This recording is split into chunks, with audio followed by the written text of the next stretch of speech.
Good late afternoon, everyone. My name is Miguel, calling in special committee on Ways and Means to order. It is 5:34. Madam Clerk, please take roll call.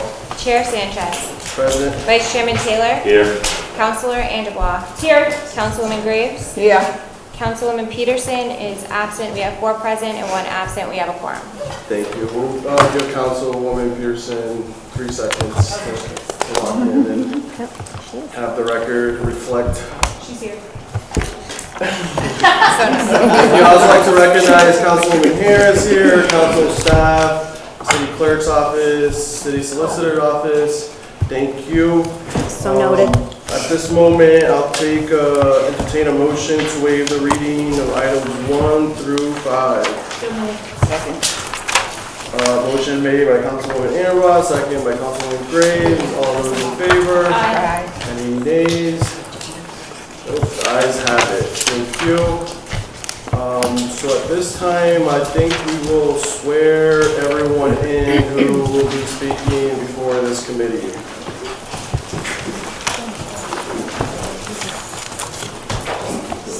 Please raise your right hand.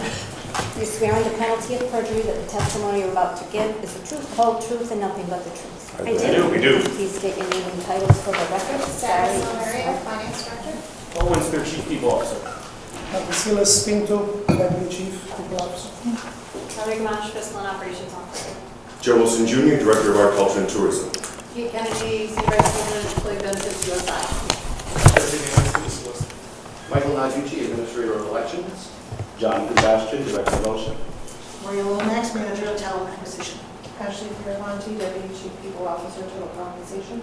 Kayleen Dyer, Director of Employee Experience. Crystal Lindberg, Deputy Finance Director and Budget Officer. Lawrence Mancini, Chief Financial Officer. Awesome, thank you. So who are we going to have present first, Crystal? I believe first on the agenda is the Department of People and Culture. Awesome.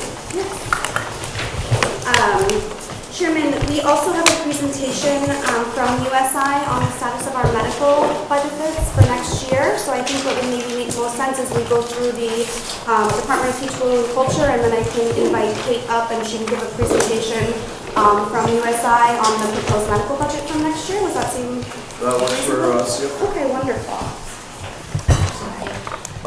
Take a motion to enter Exhibit 2 into the record. Second. Motion made by Councilman Graves, second by Councilman Anderbois. All in favor? Aye. Any nays? Ayes have it. Wonderful. I would encourage everybody to turn their budget books to page 129.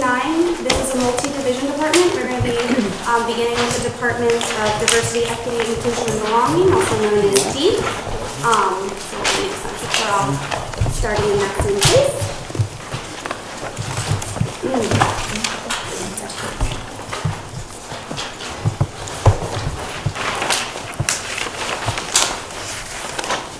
Page 125. 129 is where all the revenue, like where all the line items begin.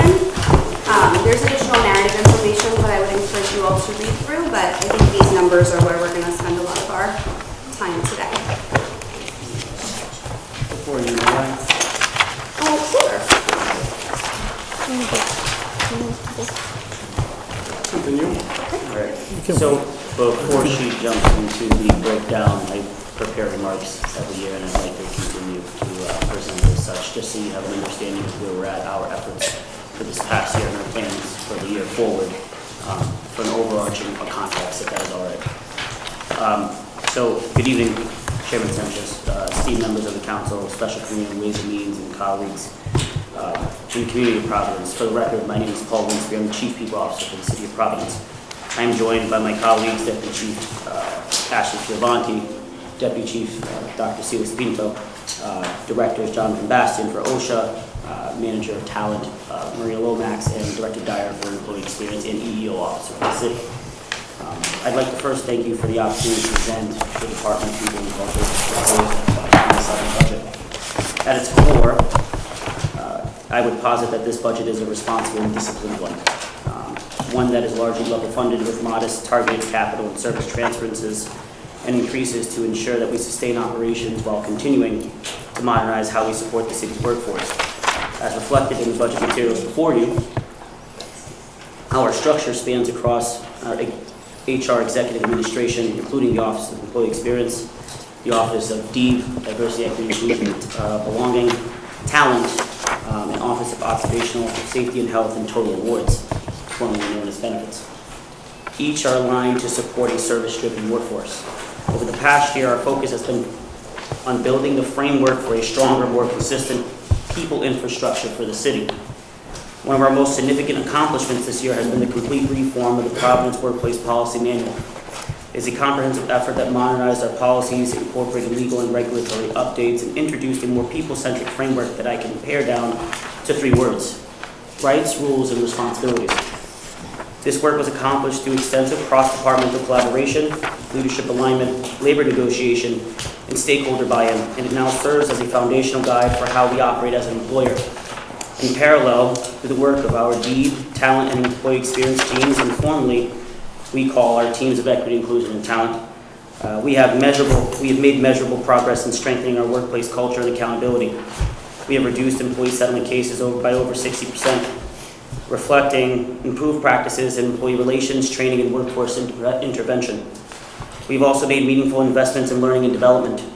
Our learning offerings and preparation leads up to the launching of a formal program that is being rolled out across the city gradually.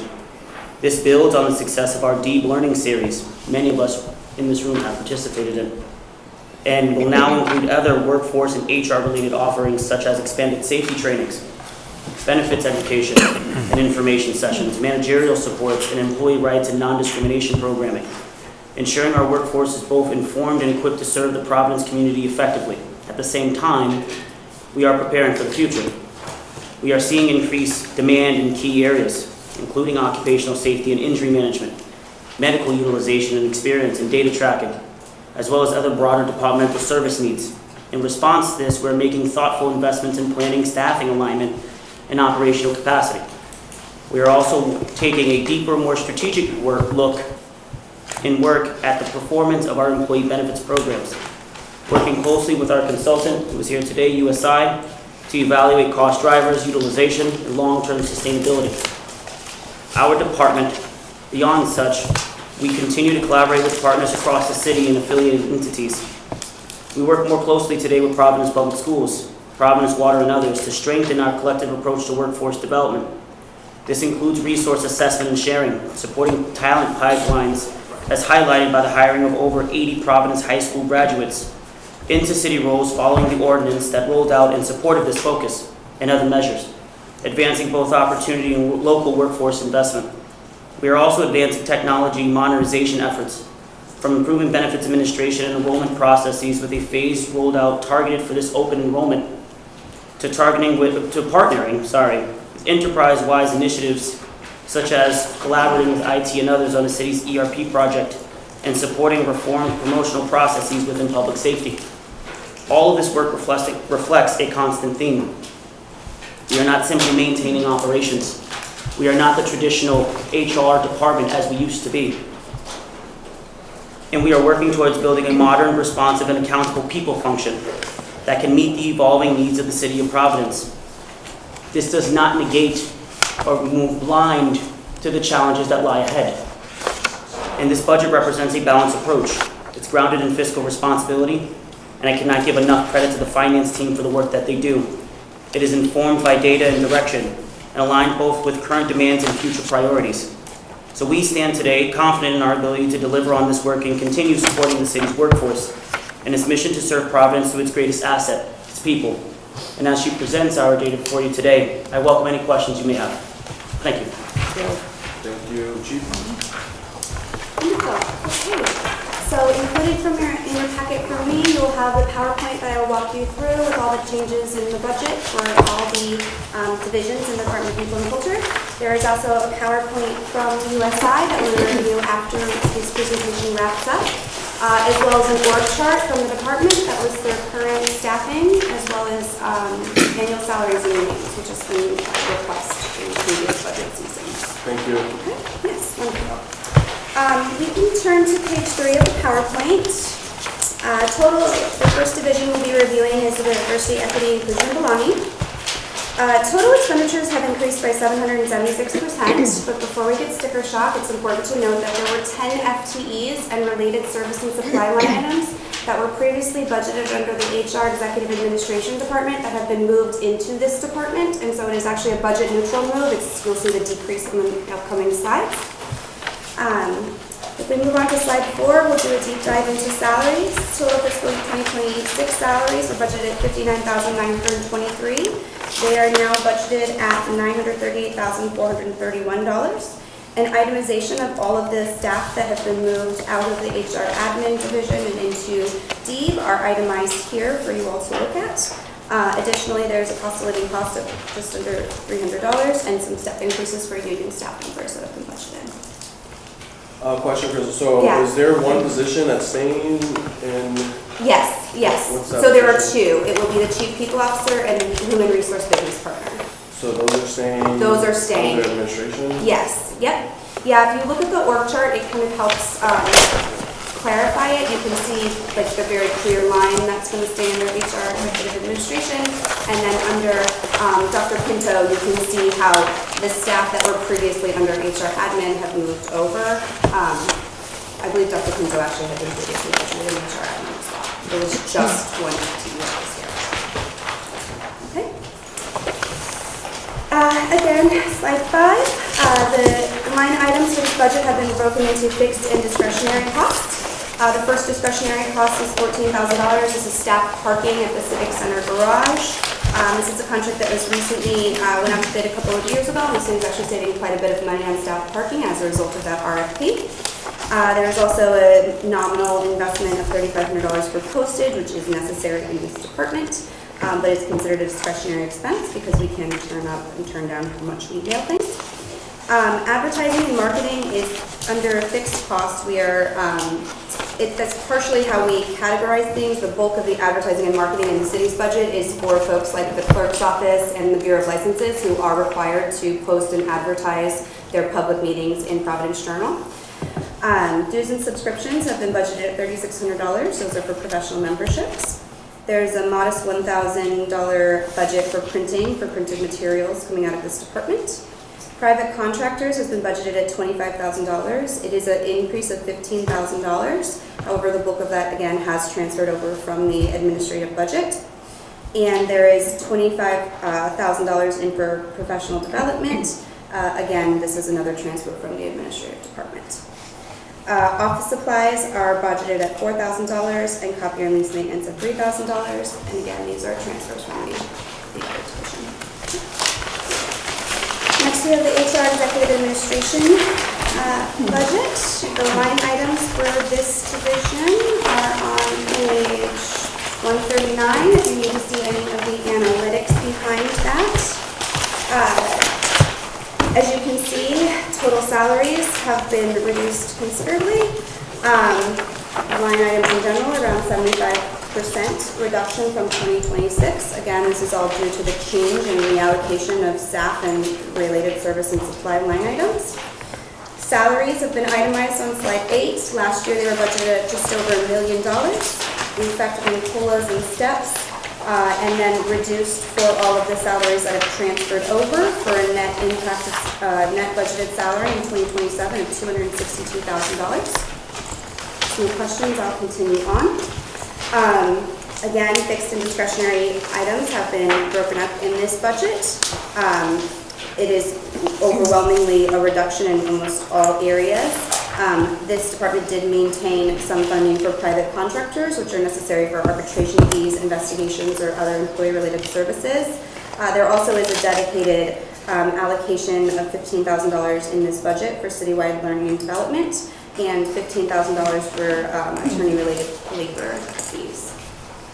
Crystal, before we continue, Chief, if you could briefly just remind us why this change was made? Which change is that? Of moving certain positions out of administration into,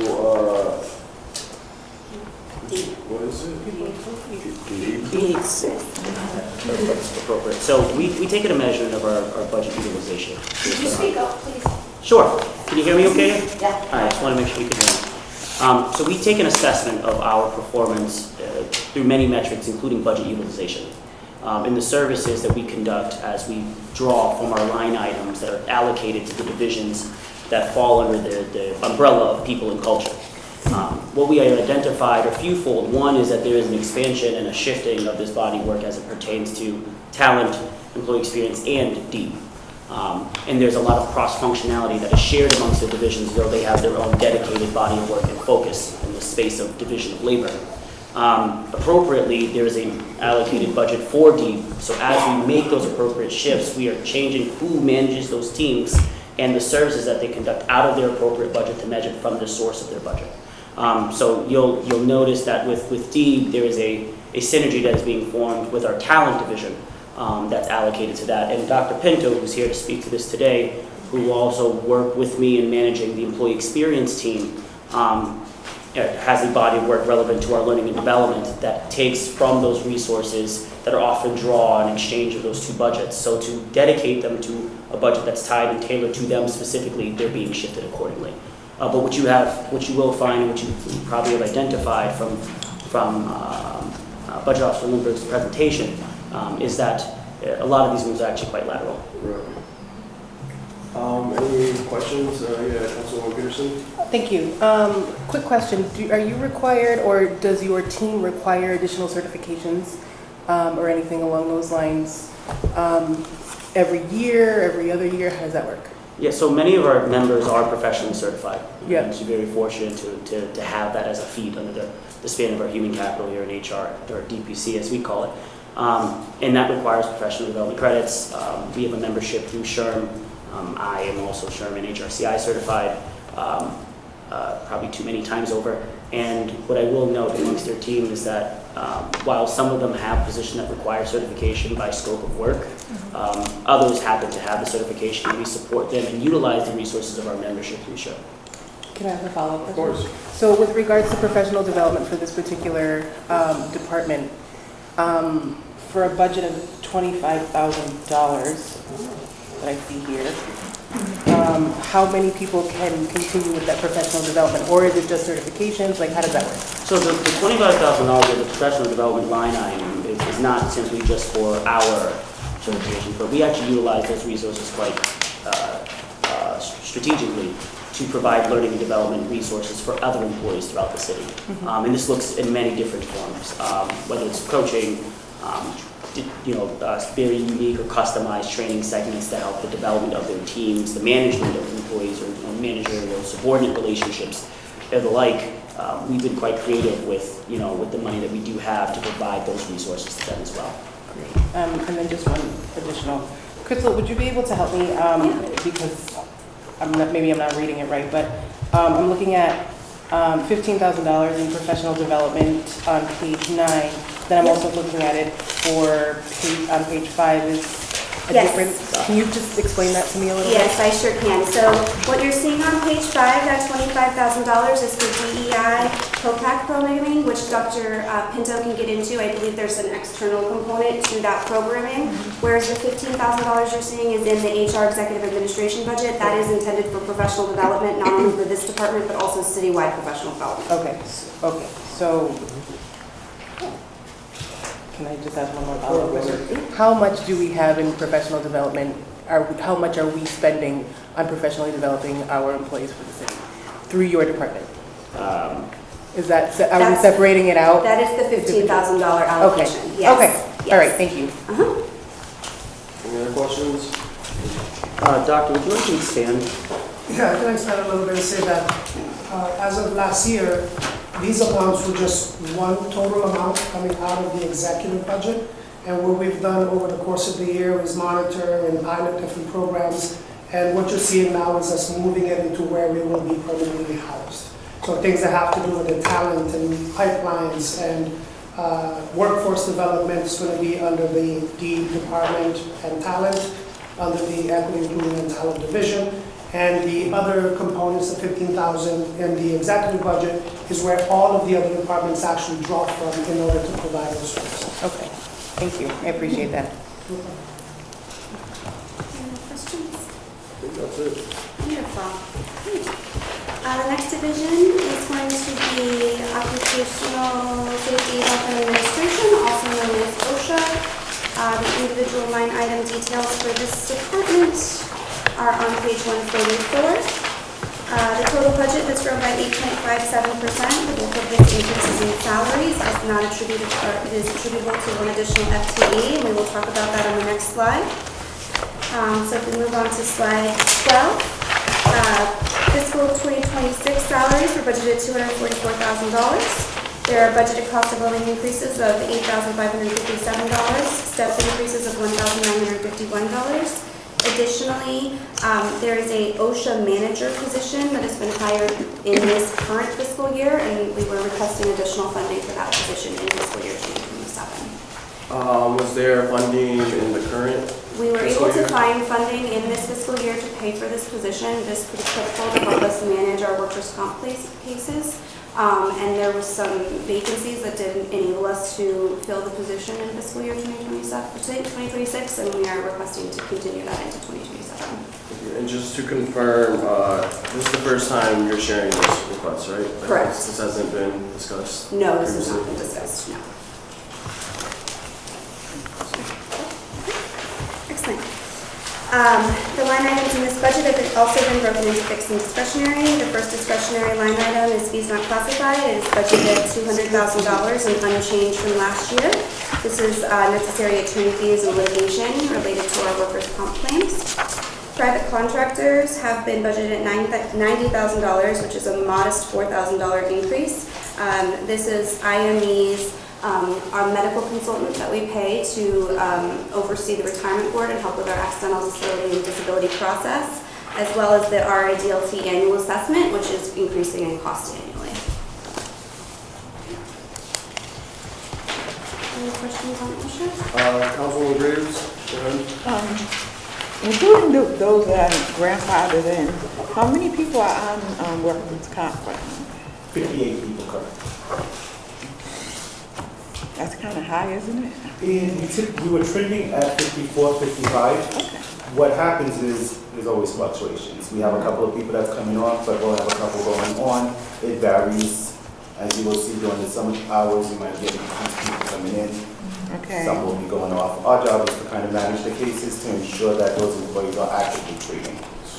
If I may add to that, Okay. Councilwoman Briggs, I think it's also important to recognize that some of these metrics that happen over a period of time show seasonal trends. So as we get into these months where blue-collar workers are working more for different reasons, there's a shift of what body of work is being performed in terms of services. It's not uncommon to see fluctuations in our claim data.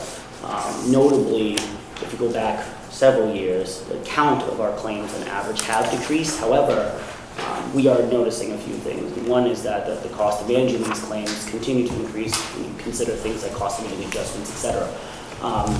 And that there is also not just a reactive response that's necessary, but a proactive and an interventionary response that's necessary, which we intend to have executed by the recent acquisition of our OSHA manager.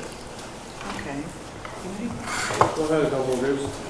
What is the longest amount of time that most are on, again, not counting the grandfather people, have been on the workman's comp? Is So there- it will vary. The average case for our work comp injuries are about 6 months.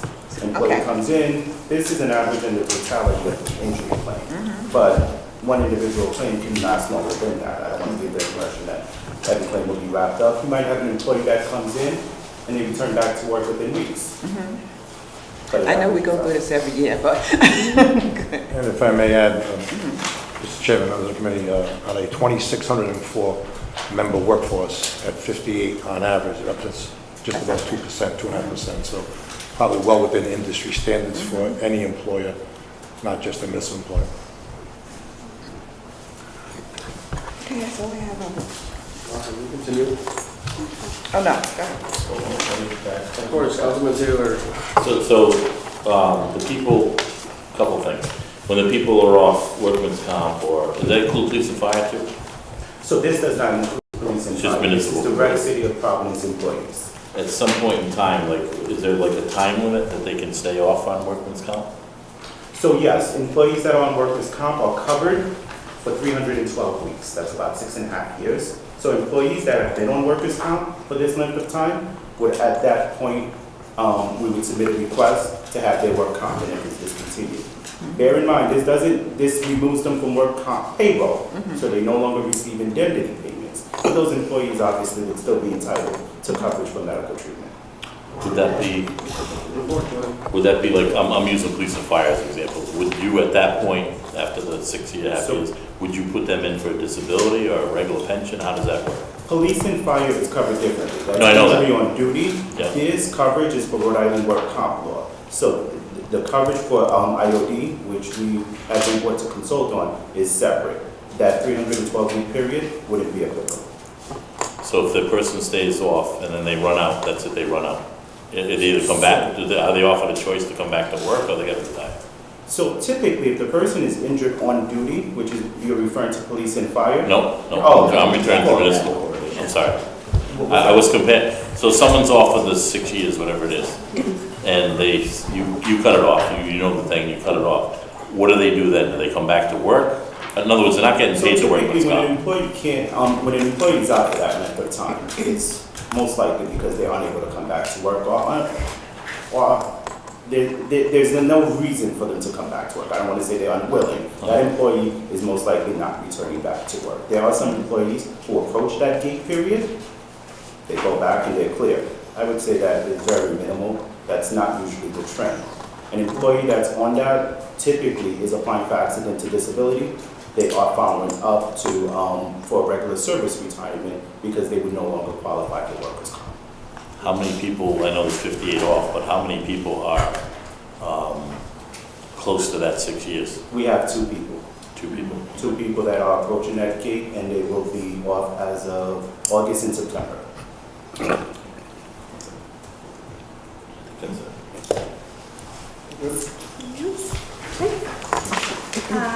The next and final department is the Department of Total Rewards.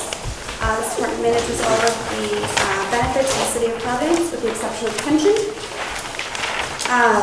Total expenditures in this department have increased by $3 million. The bulk of that is related to retiree medical insurance, which we will talk about with USI momentarily.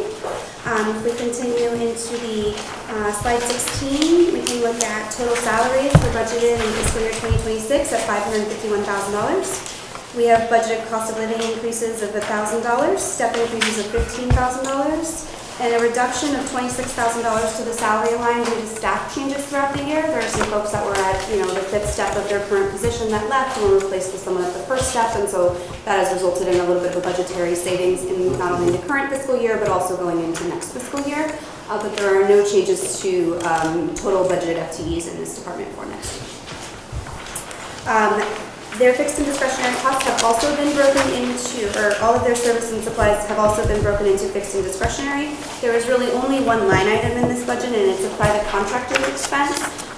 This department is working on some technology upgrades, and so they're working with our ERP provider to do a lot of really exciting things. I was actually testing some of it today to modernize our benefit process, and it's a cost that we had last year, so it's unchanged. Is there, is that like a multi-year contract or is that year to year? I believe it's kind of like a term limited engagement. From what I understand, it's like a specific scope of work that they're completing in a certain period of time, and then from there on, we'll own the product after it's completed. Councilman Taylor? So, a couple questions that we're here. So, we'll work with the benefits, a couple more afterward. Okay, so, being a retired fireman and a councilman, I get several phone calls of people when they turn close to 65. I'm getting close, but I'm not there. But, so they are very confused, and you probably, I know Ebony does a great job over there, but is there any way of guidance of a booklet or something that we can send to people when they get close to, they don't know what to pick. They don't know, they weren't told, obviously some of these people are retiring at 40, 50 years old, and now 65 creeps up on them, and they don't know what they pick, and then they say, oh man, it's costing me $8,000 a year, but they don't really need all that coverage. Is there any way that we can have some type of booklet or some type of instructions. And I'm talking about myself when I get to that point. And when I get to 65, I'm gonna wanna know. But that's the most questions that I get. And to try to get an answer from Blue Cross is very tough. And to try to, and like I said, Ebony does well. Like I got her on speed dial, like I call her, and, you know, she does very well there. But as more people get older and get close to that 65, that she might get overwhelmed, so. Sure. To the department on that one? No problem. So I'm happy to take that question. That is part of our future planning, actually. We are currently working internally and also reviewing some different vendor options that we could potentially have where we can build out those summary guides for retirees such as yourself. Right now, our process is that as someone is approaching the age of 65, we do send out a packet with all of the information. Our team is always happy to meet with anyone who has questions, schedule an appointment, we can do virtual appointments, we can have them come into the office. But yes, that is definitely part of our future planning, not only for retirees, but for active employees as well. We want to provide as much education as we can to support everybody so that they can make their informed decisions when it comes to their benefits. Just because when we came on, you know, people come on, like I've been going for if I stayed 37 years ago, I got on. So they gave you like a little booklet, it was like 3 pages long. And there's nothing in there. And then when you get to that, everybody panics and says, what am I doing? I don't know. And people actually picking more coverage than they need. They don't need all that coverage, especially when you're going in. The biggest thing I think is the Medicare part. When they go to Medicare, what does Medicare cover versus what they need, you know? So if we could do that, that'd be great. Absolutely. Also, another question. On the, and it comes through the city council, and I knew from working in the fire department, working with the off-injured, the 18th month waiver. And I know we brought this up last time. Is there any way that, because we never refuse them, they always come through, and it takes forever between the doctors, the people going to the doctors and trying to see if they can come back, or someone might come back, then they gotta get surgery again. Is there any way, or what does the administration think of if I was to put a resolution to extend it to 24 months? I've done it a couple of times. I've drafted an ordinance based on a recommendation from the retirement board. It came up not that long ago in finance when we had a batch of these, and Councilwoman Ryan was gonna reintroduce it or speak with internal auditor, because I think the internal auditor had gotten a copy, and I think we had extended it to 24 months, and I think there wanted to be some discussion. So it's floating around. I can get it to you. I just think, I mean, because how much time do we waste when we come in? And they're always up to the 18 month. I don't know, maybe 24 will be the same thing, but it just seems 18 months nowadays to try to get 3 IMEs and get appointments, it's not gonna happen. Yeah, so Councilman, Vice Chair, one thing that, you know, to be completely frank, I'm not sure that is gonna move the needle tremendously. One thing we have to keep in mind is when it comes to your pension, if you are receiving workers' comp and you are granted an accidental disability, you take a reduction in your accidental disability for the amount of compensation you're earning under workers' comp. If you are granted an ordinary disability or a service retirement, you do not take that offset. So many of our employees who are earning workers' comp. I'm talking police and fire only. Police and fire only. Oh, police and fire only. Police and fire only, not municipal workers, Yeah. police and fire. Yeah, I mean, what eventually it does is it runs out the clock on the IOD. Right. So that you don't have to take an offset when then you do file accidental disability. Because you've Because that's the already- majority, I think, that come through police and fire, right, Ken? Correct me if I'm wrong. We had a batch of 1033 people 3 months ago, maybe, something like that. Yeah. I don't know, it just seems like they're always coming through, and it's like, we're always addressing it. And I know from when I left 11 years ago, you cannot get these people in for getting appointments and get everything done, and then all of a sudden 18 months is here.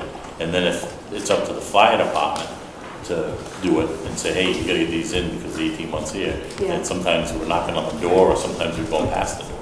Yeah. So and it's not fair, the person that's off injured or trying to come back or doing, you know. So I was just asking. Yeah, certainly. Thank you. Chairman and Vice Chairman, for the record though, let's be fair that ample and adequate notice is given at 12, 15, and 18 months. So it's not a matter whether it goes blank until 18 months. And we've seen this on a number of occasions. I speak frankly on behalf of the entire workforce, including the bargaining unit workforce, but to Deputy Director Lindbergh's point, I don't know if a 6-month extension would improve the parity and equity of them coming before this committee once again and asking for a waiver of that, so they could, remember, your approval is not to grant them a pension. Your approval is to allow them to go to the retirement board to make sure that they have an application on file. And you would think something that basic would be held at a higher level of concern by the employee and their representatives with due respect. I mean, I think it's like, it's been very clear that this conversation happens every single year, Yes. so we definitely need to keep working on it to improve that process. Are we done with the packet? This wraps up the packet, so. So we'll take time for some questions, for sure, before we bring on our next presenter, Councilwoman Vanderwall. Thank you. This is quick, and it's for Chief Winspear. Chief Winspear, can I ask you a quick question? One thing for all your work. Can you share with us a copy of the manual you referenced? You said you have an updated workplace policy manual focused Yes. on rights, rules, and responsibilities. I'd love to see it. Yes, so it's on the city's website. I will send you a copy as well. You have the entire manual, and it's also itemized by every respective policy included therein.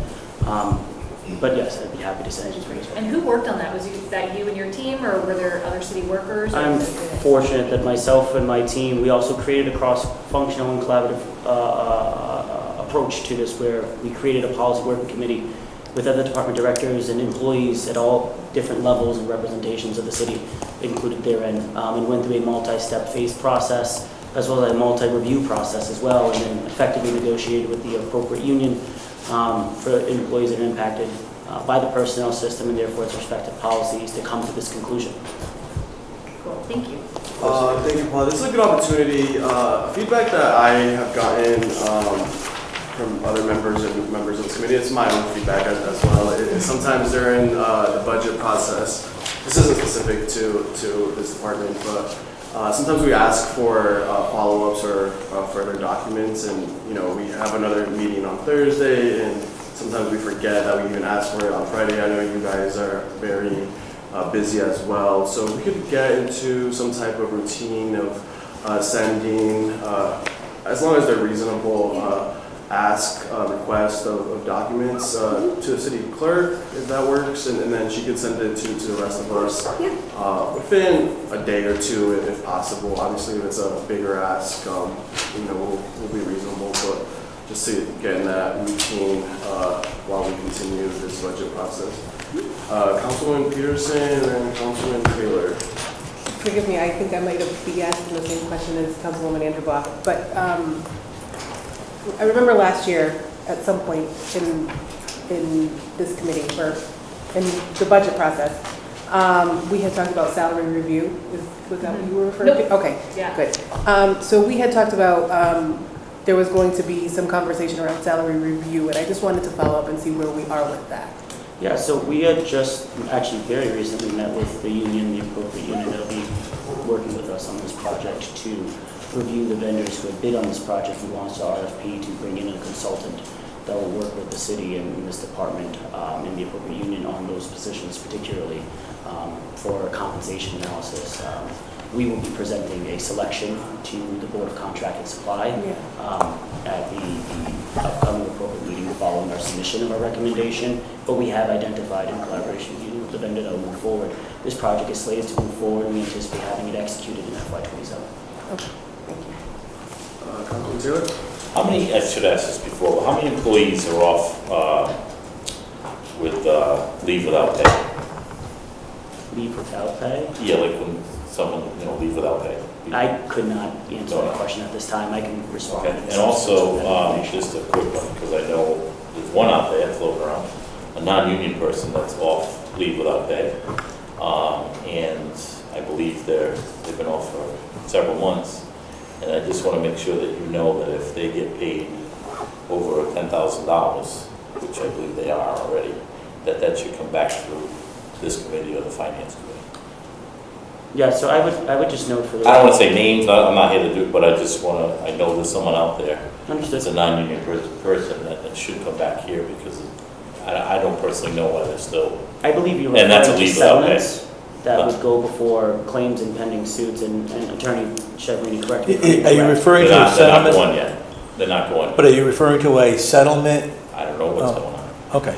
I know it's over $10,000, but it should come back to the council. So typically, if there is an agreement over $10,000, it's got to go to the Claims and Pending Suits Committee, which would approve it, deny it, continue it. Right, but that's still on pay, the person is still on payroll, there's no suit, they're still getting paid weekly, but bi-weekly. But if that's what you're thinking, but I will discuss it with Paul and his team, and it'll come to the appropriate body for approval. Just because I don't think it's going to either yet, so. Yeah, so I would just note a few things in that regard. There are various kinds of leaves. So when you speak to leave, it's a very general term, and there are a variety of different leaves.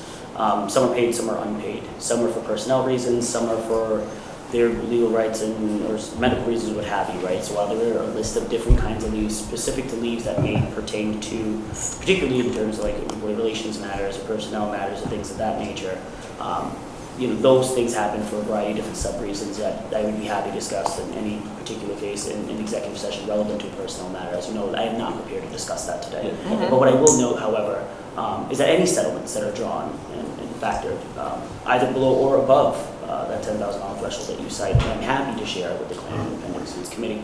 I think we've only had one in quite some time under that amount that we have documented for a very, very nominal amount. And then anything that would exceed that will certainly be reported and submitted accordingly. Chief, just to make sure that I think you're understanding the vice chair, so it's not a settlement, what he's talking about. What he's talking about is that there's a city ordinance in place that states that any employee on leave that's receiving pay, once they reach that $10,000 regular salary payment, if they're still on leave, I think then there's another process that clicks in, and then that would come to whatever committee is appropriate to hear that. I don't think it's in regards to any type of settlement. We'll review it. And it's not going to get handled here. He had mentioned leave and then unpaid leave, so I just wanted to make sure he understood what leaves meant and the different kinds that could be therein. So apologies if applicable, but I just wanted to make sure that was clarified. But understood. Thank you. Councilman Briggs, do you have a question? I think it's already been answered. The answer? All right. I just quickly have a couple questions regarding the org chart. Any vacancies? It looks like there is at least two. What's the plan with those two positions? So I believe there's. So I see a vacant in the access and opportunity specialist position, and then it looks like there's one in the total rewards coordinator. So our intention is to fill it in the coming years. One is a more recent vacancy, and the other one is due to promotion. So our intention would be to backfill those positions to apply the continuity of respective operations. Okay. And then just quickly, who was doing the work of the OSHA manager before this person was in that position? Well, the OSHA manager's position is an expansion because of the change and shift of the work. Traditionally in the past, when it was considered the Office of Workers' Compensation, it simply just managed workers' compensation claims. This department does far more than that today. So it assists even in terms of resourcing IMEs relevant to workers' comp and IOD claims and processes. It assists with processing for those that may or may not eventually undergo their disability retirement process. It works on not just managing the claims, but now applying an analyses therein of the trend data as to why these claims exist, and the purpose of this OSHA manager now in a future state is to address the ongoing liability that exists by having the cost of these claims. And the reality is that these claims cost money, and whether it's the respect of the claim, even if the numbers are level or trend up or downward, you have other factors. Indemnity is a cost of living adjustments are cost. So you can have less claims in one year to another, and it still costs you more than the prior year when you consider the salary of the individual that's impacted, the cost of living that's applied therein, et cetera. So there's a need to now identify what are the interventions that are necessary to help mitigate and to manage and reduce the liability that exists by this. So as we move towards a more proactive approach, the OSHA manager was allowed position prior to tee us up in that future state while we assess and allocate the division of labor necessary to the future state of this department. we have identified that there's an opportunity to engage therein. So we're very fortunate by monies from vacant salaries, et cetera, to be able to fund it in this fiscal year. But given our planning that has been communicated for quite some time, relevant and respective to the department's workforce analysis and strategic plan submitted in 2024, it is now that time to engage in that next gear. Awesome. Any other questions, committee members, counselors, Councilman Peterson? With regards to vacancies in respective departments, who makes the decision about how long they remain vacant in the department? Usually in terms of filling the vacancy itself, Yeah. usually either the department director or Okay. if for some reason the city's operation goes into an essential spend state, then that would dictate. Okay, and then my last question, you mentioned that under this OSHA manager or under these claims, there's about 54 currently? 58. 58, and the department or the section of your department that handles this is under the occupational health and safety, right? That's correct. All right, thank you. Awesome, so I think we're ready to move on to the USI presentation. Thank you, everyone. Thank you.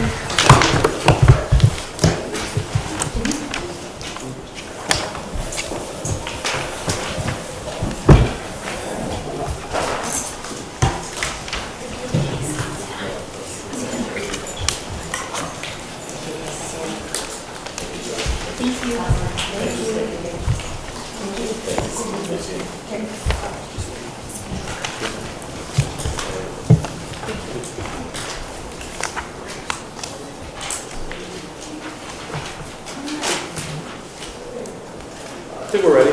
Okay, great. Thank you very much. Thank you to the committee for having me this evening. It's my pleasure to be here. My name is Kate Kennedy. I'm the Senior Vice President with USI Insurance. We're based in Warwick, Rhode Island. So we're going to start first with looking at the year-to-date experience for the medical plan for the City of Providence. So on slide 2 of the presentation, we're looking at the experience from the beginning of the current budget through the end of March. On the left-hand column, for the active medical plan, we're currently running at $60,438,000, and then we've annualized that, or if we were to run at a similar rate through the rest of this fiscal year, it would land at $80,584,000. The retirees are currently running at $21,451,000. That figure annualized would be $28,602,000. And then we have the WRI, or workers' comp claims, that are currently running at $3,069,000. Annualized would be $4,092,000. Then we also have, there's the fully insured premium, currently paid out at $9.572 million. Annualized would be $12.763 million. We have USI's annual consulting fees of $190,000 for the year. Estimated peak quarry fees, so those are the fees that the city pays for the HRA.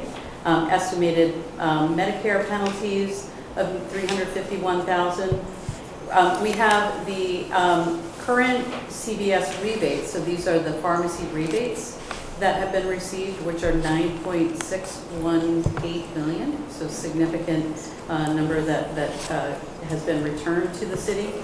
Estimated premium reimbursement of $1.5 million. The HRA funding budget year to date, $709,000. So total projected costs are currently at $119,232,537 against fiscal year budget of $120,627,989. So we're currently under budget by $1.395 million, so $1.4 million under budget currently. I'm gonna have to upgrade my eye. I know. I'm sorry. They get bigger on the next. I got cheaters, but I'm like. I'm sorry. I I'm struggling too. It's a good thing I got. Find a way to. Please print landscape going forward. It's a little better going forward, I promise. Oh, I hope so. Okay. Yes, Councilwoman Interlaw has a quick question. Yeah, Just a sure. quick question on the, this is minor, but the estimate quarry fees, you said that's what the city pays for HRA. What's HRA? Health reimbursement arrangement. Okay. Yeah. Question for finance. So anything that is left over in potential savings, does that just go into general fund? No, it stays in the self-insured medical funds to help reduce risk in future years. Awesome. Go ahead. Okay, great. So then, moving to slide 3, to page 3, this is just an overview of the projected fiscal year 27 budget, just looking at the breakdown of the budget. So medical claims would account for 64.8%. The pharmacy claims net rebates would account for 18.1%. Administration fees, 3.4%. Stop loss premiums, 0.8%. The fully insured post-65 plans would account for 10.7%. The estimated peak quarry and Medicare penalties, 0.3%. USI's consulting fees, 0.2%, and that HRA funding of 0.6%. And then turning to page 4, the fiscal year projected budget. So we have it broken out by active and retirees at the top. So for the actives, we have it broken out by the sort of the major subgroups.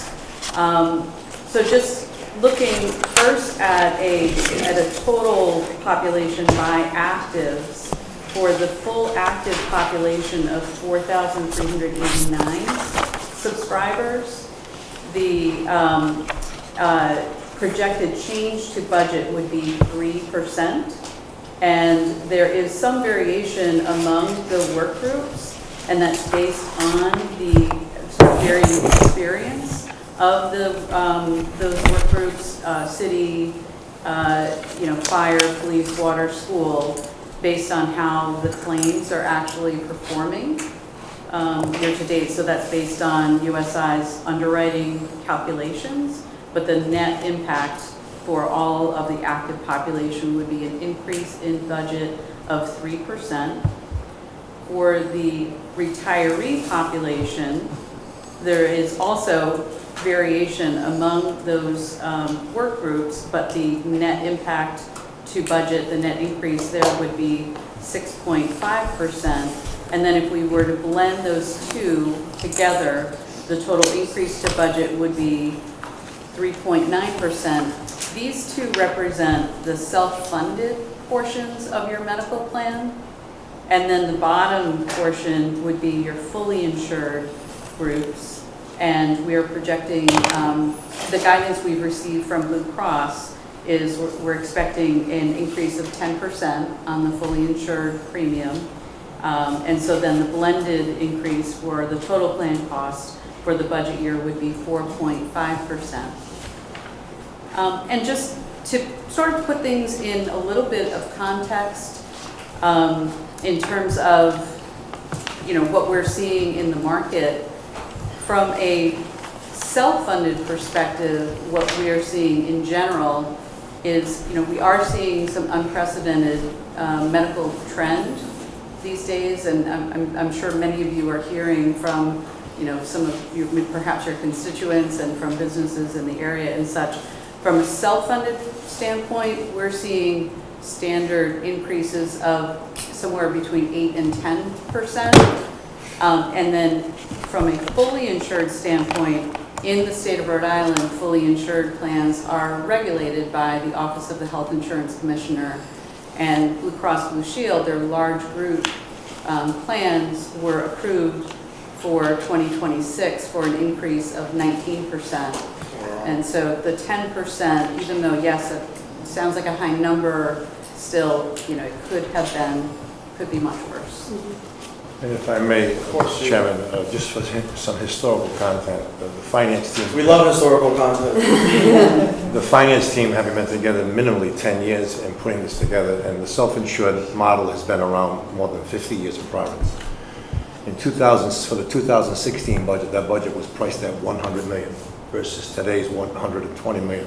To say that there was a 20% increase in total over 10 years, that's incredible, because I think the Kaiser Family Health Index puts it at 14% annually for any large multi-employer, including government. So kudos to the work that's done by not only benefits, the finance team and our outside advisors, all of whom have worked together to continue to keep that cost self-contained. If we were buying premium, I like to use the phrase, to sleep at night, which means transfer the risk to an insurer, 15% greater each year, I believe, to buy the premium so that we would sleep comfortably. We've taken that risk, and the risk that we've done collectively has been outstanding in my opinion. Awesome job. Just for my understanding, what dictates like if an employee is under like a premium plan or a self-insured plan? What is the difference? Or I guess like what dictates? Like I see like here, Yeah. like there's city and school fully insured, but also at the top there's also city and school. So what kind of dictates like what plan they are So under? well, I guess I'll just answer and then maybe you can elaborate, but for the employee, there is no difference in the employee experience. That is correct. Because when we talk about self-funded and fully insured, it's purely a function of how the plan is administered and paid for behind the scenes. That's correct. How the claims are paid. Whether fully insured means that you're buying a product from the insurance company where they set the rates up front. But self-funded means that the city is paying the claims as they come in up to a certain dollar amount. You have up to $1 million, and then we buy a stop loss for high-cost claims. But other than that, the plans have the same coverage, and they're administered by Blue Cross, and the employee and their dependents don't know the difference. I will say like the primary differentiation is age. So most of the fully insured plans, or all of the fully insured plans, are Medicare wraparound plans. So they are not fully insured. That's really your age which dictates whether or not you're self-insured or fully insured. Councilman Taylor has a question. I got a couple actually. What I see city fire police on the second one, retirees, then it says PF1R. Yep. What is that? That is the consent judgment. Oh, that's the separate people that Yep. want, okay. Correct. All right, and then, It's not that one, that was negotiated. Negotiated, right, Yeah. right. And I would just add, just for additional context to your question, like the groups by like core groups and its respective subgroups, some of which are like administrated by, like, while they're each like self-insured versus fully insured. It's also important that they're broken down by like respective plan designs that are allocated through contract negotiation. So when we're negotiating with the collective bargaining agreements, we are designing a thing with what is accepted in the plan, in the benefit plan breakdown. Now, I'm noticing on here, and I don't know if it's because police and fire aren't healthy. Why is like the retirees 29 and 32%, where the others seems to be lower? What's that? Is that because of It's primarily the claims? utilization. It's really utilization, yeah. I mean, if I may, so what you're going to find with plans that are housed by actively employed employees, while there's a spread and a fluctuation of experience, like it's hard to really create strategy that would, predict and therefore mitigate like certain high-cost claims as they come through. However, it's important to regulate that your retirees are people that are actively using their insurance and using their benefits for the maintenance of their health, and as you know, humans' health deteriorate over time. It's just a fundamental fact. So their experience increases as they're phased more in that direction than when they're an active employee. It just speaks to where they are in their lifespan. Okay, I noticed fire was more than police, so I'm like, what the heck, boy, we're not healthy. Yeah. I might not make 65. Don't say that. Don't say that. Why are you guys laughing? Don't say that. You're laughing. Did you have something else? No.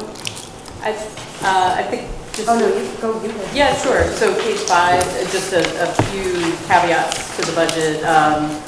Active school enrollment is expected to reduce, and so this was factored in the budget calculations. We use the Blue Cross estimate for fully insured. Let's see. The self-funded projections, we assume 6.2% medical trend and 8.5% pharmacy trend. The stop loss increase, we assumed was 11.7%. We did include an estimate of the rebates that would be returned to the plan based on what the plan has been receiving from CVS and rebates. And for this current period, there were no claims over stop loss, no high-cost claims over stop loss. And then on page 6, we are... We have a quick question. Yeah, please. Councilwoman Interlaw and Councilwoman Peterson after. Thank you, Councilman or Chairman. For number 1, after-school enrollment is expected to reduce significantly. Why is that? The district recently did an audit and found there were quite a few folks that had coverage that they immediately terminated. And so we had reduced their budget by the per employee cost, since we had assumed that those folks would no longer be on the plan going forward. That was the same question I was gonna ask. Awesome. Great minds think alike. I'm sorry, can you remind me your name one more time? Kate It's Kate? Kennedy. Kate, okay. Yeah. You can go ahead, Kate. Sure, yeah. So page 6, for the self-funded plans, it's helpful just to keep an eye on large claims. And so for the current, the last 12 months, this is just a report by subgroup of large claims. So these would be any claims that would be greater than 250,000 by subgroup. No one claim exceeded $1 million, so there haven't been any hits to your stop loss, so that's a good thing. But it just is an indication that, yes, there is some high claim activity, but you are a very large group as a whole. And so the good news is the law of large numbers, you have the ability to spread your risk. And so, you know, this overall is not an unusual picture. Not to get into specifics, but what's like the theme with school in terms of someone? I guess it's not so many, but in terms of the 18, it's more than half. So it's like what's? You know, it's really hard to say. I mean, there's all sorts of things that it's not there's like anything that contributes necessarily to them having more high-cost claimants. If you look back at the career slides, and we'll get you larger images of this, you can see that proportionally their active costs are going up because their experience has these high-cost claimants in it. So annually, when we're working with the actuaries to prepare this budget, they give us a lot of great data and analytics. One of that is a rolling cost of claims so that they can forecast what future claims are. And when you do have a lot of large claims, your budget will go up in the next year, most likely. So they will be seeing an increase to their costs for next year.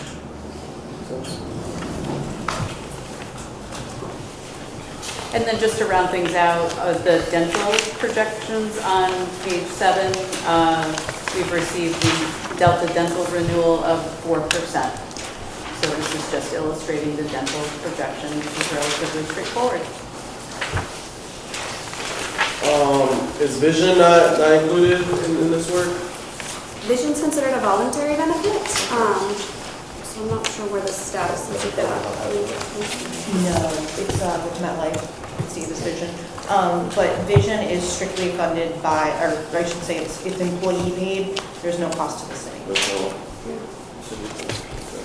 When's the last time the city, I guess, what's like do we do an RFP for like vision? Yes, we actually went out, I believe it was this past, yes, it was last year. So like most of our benefits, we signed a 3-year contract. 2-year contract? 3. And what's specifically to vision? What's like the metric or like what system you guys use in place that like shows that a provider has like X, Y, and Z in-network providers in the city? So typically we get that data from so when we went through, for example, to use your example of Vision RFP last year, we get that data from the potential vendors we may be working with, and then we make a determination based on what the in-network, out-of-network, and many other factors that we look at as well, that they typically will provide that information because they are the ones that kind of build that network. Right. And then we would go with typically what would work best for our employees. And we did that with our last RFP. I just want to note that for you, Chairman. We looked at what was in network, out of network. We even looked at like accessibility by geographical range. So we knew like how far out people would have to go to receive services, to what would be covered under the respective plans to the vendors, to make a determination that would make best sense for Providence. Thank you. I'm glad you understood that question because it was kind of confusing. But I asked a question out of like personal experience. I'm extremely blind. Worse after this. Hard No, that's fair, but if you have any questions that you'd like to address with you our guys have office, always been. please super reach helpful. out directly. We're happy to review that with you. Wanda, I think, is the one that's always responsible. Yes, she's our Director of Total Rewards. Yeah, she's great. Give her a shout out. I think, are we done with the business already? Yeah, does anyone have any questions for resources? One question, Councilman Graves? I don't have a question. I just want to say that you guys did a good job in getting this deal because medical is skyrocketing. But I am amazed when you came and said the percentage that we're paying. I haven't heard it anywhere across any boards, anywhere. So, great job. Whoever fostered this, keep doing what you're doing. Thank you very much, Councilwoman. I will say, I reached out to the Interlocal Trust, who is responsible for insuring most of the cities and towns, and they're looking at a 14% increase this year. So proportionally, we are, doing very favorably in the market. Thank you so much, guys. Yeah. Thank you. Yeah, I wish I was out here getting the same.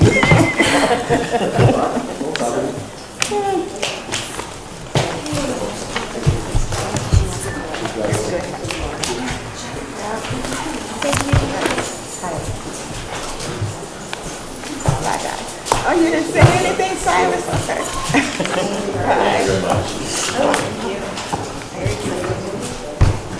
Oh, I can see. Oh, you said.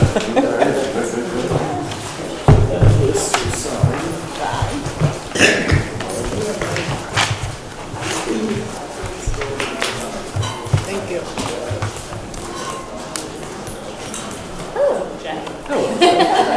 I just want to give a quick shout out to Darius over here. As you can see, he is doing the people's work today. He's the new owl. Hopefully this is the only meeting where he has to do this type of labor-intensive work. I mean, it's giving us clear shots, but Yes, it is. Carpal tunnel, he's gonna be on that workers' complex. He's gonna be another number. Yes, I'm ready, Chairman, if you are. I'm joined today by my esteemed colleagues, Solicitor Jeff Dana. Mr. Chair. Can we enter the exhibit? Before we continue, I will entertain a motion to mark this as Exhibit 3. So moved. So moved by Councilwoman Graves, second by Councilwoman Annabelle. All those in favor? Aye. Aye. Any nays? No, the ayes have it. Thank you.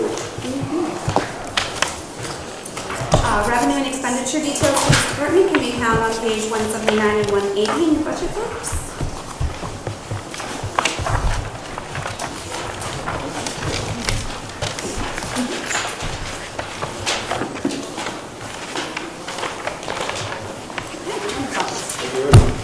So first things first, we'll talk about revenue. The law department is a revenue generating department. Their revenue is budgeted this year at $100,000. That is level funded from the 2026 budget of $100,000. This revenue is generated from the collection of outstanding departmental invoices, antitrust litigation, collection litigation, securities litigation. They also do quite a bit of opioid settlements. However, all of the opioid settlement funds are reported in a separate grant account to be used for restricted purposes. There's also quite a bit of antitrust revenue they generate, but it's deposited into the retirement system directly, since the retirement system owns the assets that are related to any sort of recovery. Right. Slide 2, total expenditures have decreased from fiscal year 2024 by about 7%. We'll get into the breakdown of these changes in the next couple of slides. Slide 4 is where we review salaries.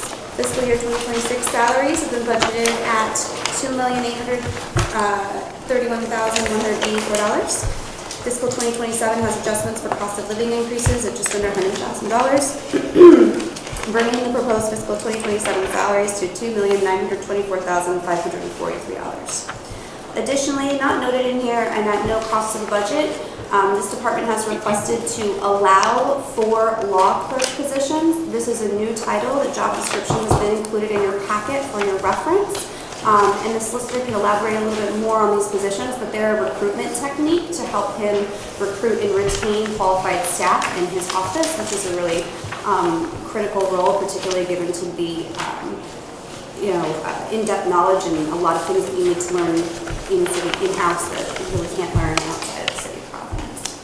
Okay, you said that was a change? It is a change, so we are creating the position of law clerk. However, at this point in time, there are no pending candidates, so we are not funding that position. We are not adding additional FTEs. However, if a vacancy appears mid-year and the solicitor has an opportunity to hire someone who may not have passed the bar yet, you can then hire them as a law clerk while they're looking to get past the bar when they can become promoted to a solicitor. It's a practice we've used historically, and it seems to be it seems to work out really well. Questions on that? Any questions on that? No, You said, Councilwoman Graves? yeah, you said there's a precedence for it, though, somewhere on the books. Yes. So historically what has been happening is the mayor's office has been covering the salaries for them while they're law clerks, and then once they pass the bar, we've been moving them over to the solicitor's office. However, I would like to be transparent about this process, and I do think it shows lateral movement in our departments, which is always a good thing, and so we are requesting to kind of continue this practice but do it in a more transparent way. Of course, go ahead. So we will get a notification when and if this happens? Like if we were to hire somebody? Yes. If there were an additional position added as a result of hiring somebody, yes. If there were, for example, a vacant solicitor position and we use that salary to fill the legal clerk, that would not be something we would, Okay. No, I would say typically, in general, I have a pretty hard rule with departments that there's no adding FTEs mid-budget year unless there is some sort of extreme circumstance or they can demonstrate that it is a budget neutral. Okay. We support that rule. Partially because we have to come here and talk about it, and at the end of the day, we want to make sure that we are functioning and working with a budget that a committee and the city council has approved, and we don't want to necessarily do something other than we have represented the committee. Okay. Appreciate that. Yeah, of course. This department's budget has been broken into fixed and discretionary costs on slide 5. The bulk of their costs are in fees not classified. These are outside council expenses, and they have been reduced based on historical spending and trend. There's a modest increase in postage, which is also supported by historical costs and trends. Dues and subscriptions are level funded. These are annual memberships and dues for all of our solicitors. Payment of claims and damages has been level funded at $800,000. This is an amount we appropriate every single year to cover claims and damages, and those may come in at greater or less than we anticipate. Private contractors are largely stenographic services. I think I said that right. That was a tricky one. Court filing fees. It's also appraisal services for our cases that involved things that require our assessor or additional assessments involved. So this is a funding line so that we can make sure we have private independent assessments for any tax cases we have outstanding. And then there's a budget of $30,000, which is unchanged for contract services, which is essentially training for this department. And I believe they attend the IMLA International Municipal Lawyers Association. Thank you, annually. Reference Books does have a $20,000 increase. This is their Westlaw subscription, and this is for not only the law department, and the DIS also utilizes this subscription as well as housing court. So this is really utilized by many city departments. Office supplies are unchanged. There is a large reduction for rent, which we've talked about previously, and copy and release maintenance is level funded. Of course, Councilwoman Ambrose. Thank you, Chairman. Thank you, Crystal and Solicitor Dana. Is that Just a question on the fees not classified for the outside counsel. Not that this is like I'm opposed to the number going down, but what's driving the decrease in need for outside counsel? So this has been a long-term effort that I think historically the law department utilized more outside counsel, and part of that was I think that we had more difficulty with retention because of the salaries. It's still a challenge, but we, in working with the finance department, we've been able to increase salaries to try to retain more people. And when we have more experienced senior level attorneys, we're able to do more, both because they build and retain the substantive knowledge, but also just have greater capacity. And then we're able to utilize outside counsel less. And outside counsel are more expensive than the highest paid inside counsel, internal counsel. So it's just more cost effective for the city. And I think then you have, within our team of the law department, it is full-time, all full-time city employees dedicated to just one client, the city of Providence. Yeah. So I just think it's been proven to be more efficient for us from a financial perspective. Does that answer? Yeah, that totally answers it. I appreciate that. I remember a couple of years ago you coming and saying that you. It's been my goal to Yeah. keep that down. Yeah. It's impossible to not utilize outside counsel for various reasons, but we're pretty proud of our ability to keep it down when costs for everything are going up. We're bringing those lower. No, thank you, Jeff. Just to piggyback off that question, Chief Solicitor, is there any other major, I know we have a lot of challenges and difficulties, but is there any other challenges that this committee should be aware of in terms of staffing, department needs? Well, I mean, with the municipal law department, salaries are just an ongoing challenge. Again, we've been working over years, year over year now, to try to increase the salaries to be more competitive. And how do we compare to other municipalities? I know where we kind of different from the state, but sure. Municipalities. So it depends on whether you're talking about within Rhode Island or bringing it broader out to the region. So I think that for within Rhode Island, we're fine. We're very different from other city law departments in Rhode Island in terms of our size. Right. And I think there are certainly a number of smaller municipalities who their entire legal services is provided by private firms. Right. So it's just a different setup compared to municipalities in Connecticut or Massachusetts, where our salary structure is quite low. So our goal has been to continue to try to get to at least parity with the state, which we're not at, but we're getting closer. And to not be so much lower than what folks can get in public service positions in nearby states. Because the reality is, I think we have a strong culture in our department and folks who are dedicated and want to work for the city, but we do from time to time lose folks who are not we don't lose to the private sector, which will never be able to compete, and we don't try to compete salary-wise with the private sector. But we lose to other public sector positions, whether it be Massachusetts, Connecticut, or the state of Rhode Island, because the salaries just are not close enough. So we keep trying to get to the point where at least the delta, the difference between what we pay and what other public sector opportunities provide is not too much. It's an ongoing battle, Councilman.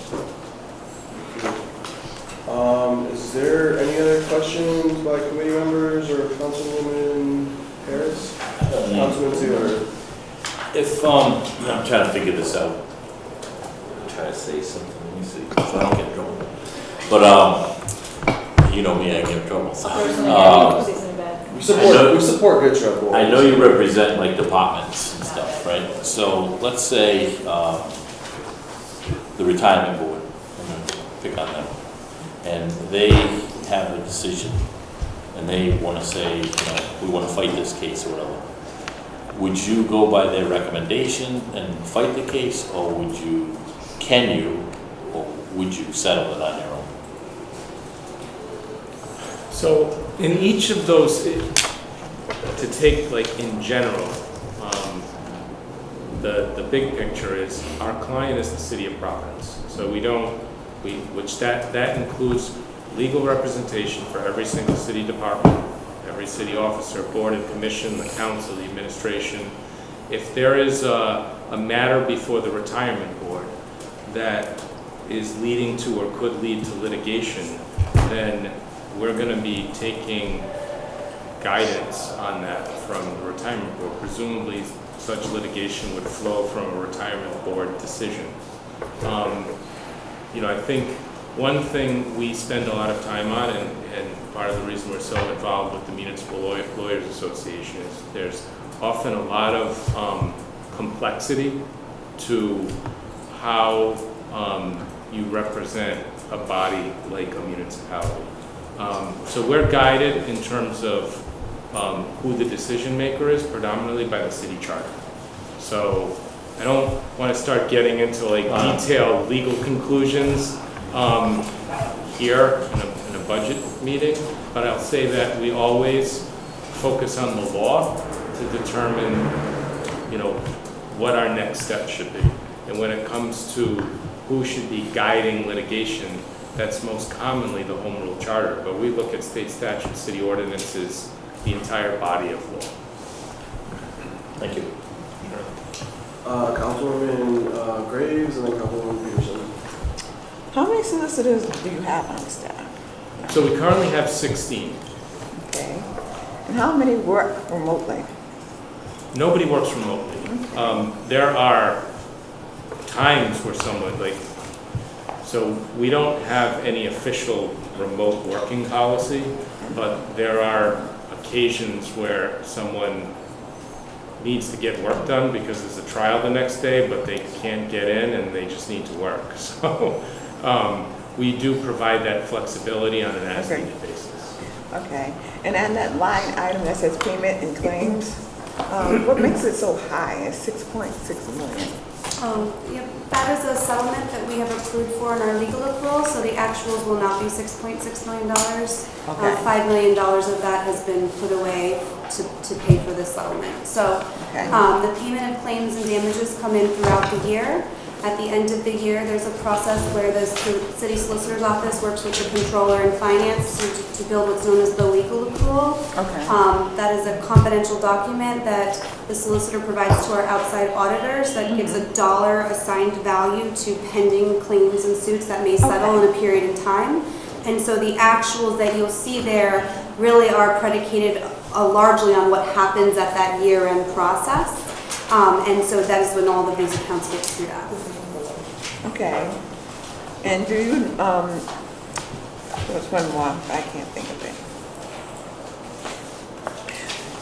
I lost it. We'll go to Councilwoman Peterson. When it comes back, we can go back to you, Councilwoman Graves. Quick question, on that 1.375 for outside attorneys,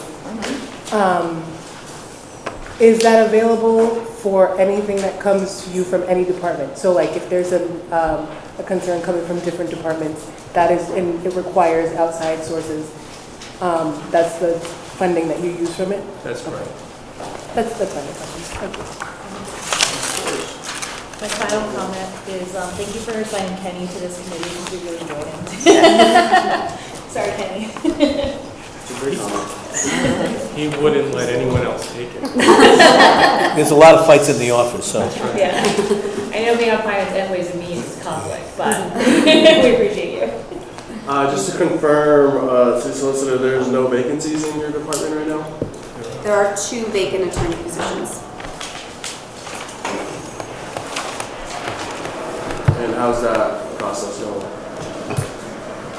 It's going. So I'll follow up on what Crystal mentioned in terms of the whole law clerk position. So both to make sure or to attempt to attract and retain talent, as well as our ongoing efforts at diversity and inclusion. We're very proactive, myself as well as fellow staff members, of recruiting throughout the region, attending, now it's virtually, recruiting sessions, interviewing attorneys, bringing in law students as law clerks during the summer to do internships. And I think what we found is, particularly in those efforts, is that we'd have folks from law schools from outside Rhode Island, folks who are not from Rhode Island that had great experiences and were excellent potential hires, and had plenty of opportunities because of what strong candidates they were. And we couldn't offer them anything because they weren't yet barred. They're graduating law school, they're deciding, do I take Massachusetts bar or the Maryland bar?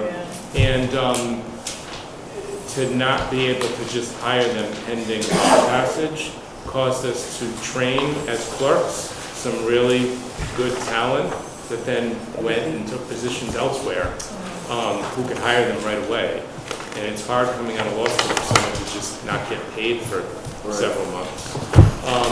So we have some prospective candidates in that situation that we're hopeful will choose us, even though we might be offering a little less in salary.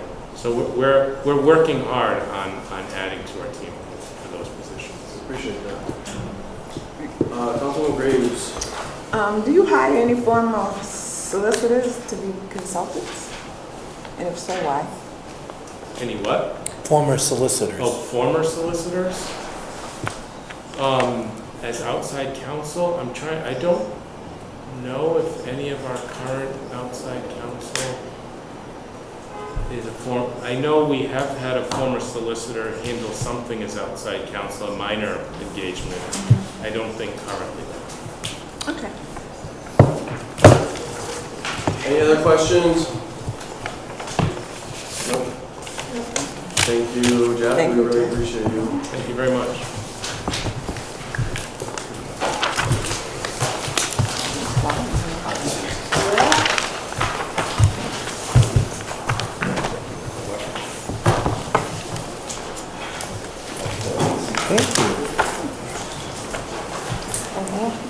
Thank you.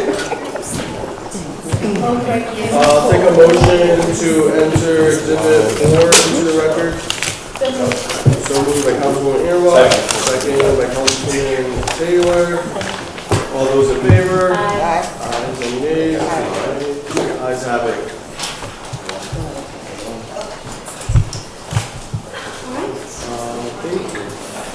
We are ready. Wonderful. Revenue and expenditure details for this department are on pages 51 and 52 of your budget book. To the front. I'm joined today by Director Joe Wilson Jr. And Fiscal and Operations Manager Albert Gamache. And we're ready to talk about arts, culture, film, and tourism. Slide 2. This is a revenue generating department. Their largest source of revenue is a payroll reimbursement from the Providence Tourism Council. There's also additional revenue received from special event application fees. Their budget for revenue has been level funded this year and has been supported by historical trends. Total services and supplies and all line items in this budget have changed by $63,000 or 3.6%. We'll get into the breakdown of those line by line itemizations in the next few slides. Total salaries in fiscal year 2026 were budgeted at $469,987. There are no proposed funded new positions. However, the department is requesting to allow the possibility of funding a nightlife manager should grant funding become available mid-year. So this is a position that is not funded. It would not be filled unless there was some sort of grant funding received by the city of Providence to cover the salary for this position.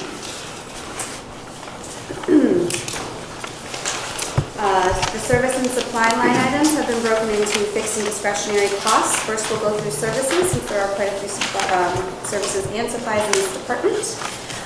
All in all, they've gone up by $92,000. The bulk of that is in contract services and relates to the Cultural Festivals Fund that we've discussed previously.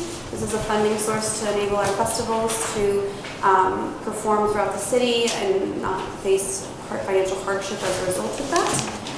Additionally, there's funding for a literary festival and additional funding for existing programs. What we found is that utilization has increased and we are expecting a larger presence in the city, and so we will need additional resources to provide the same level of programming in fiscal year 2027.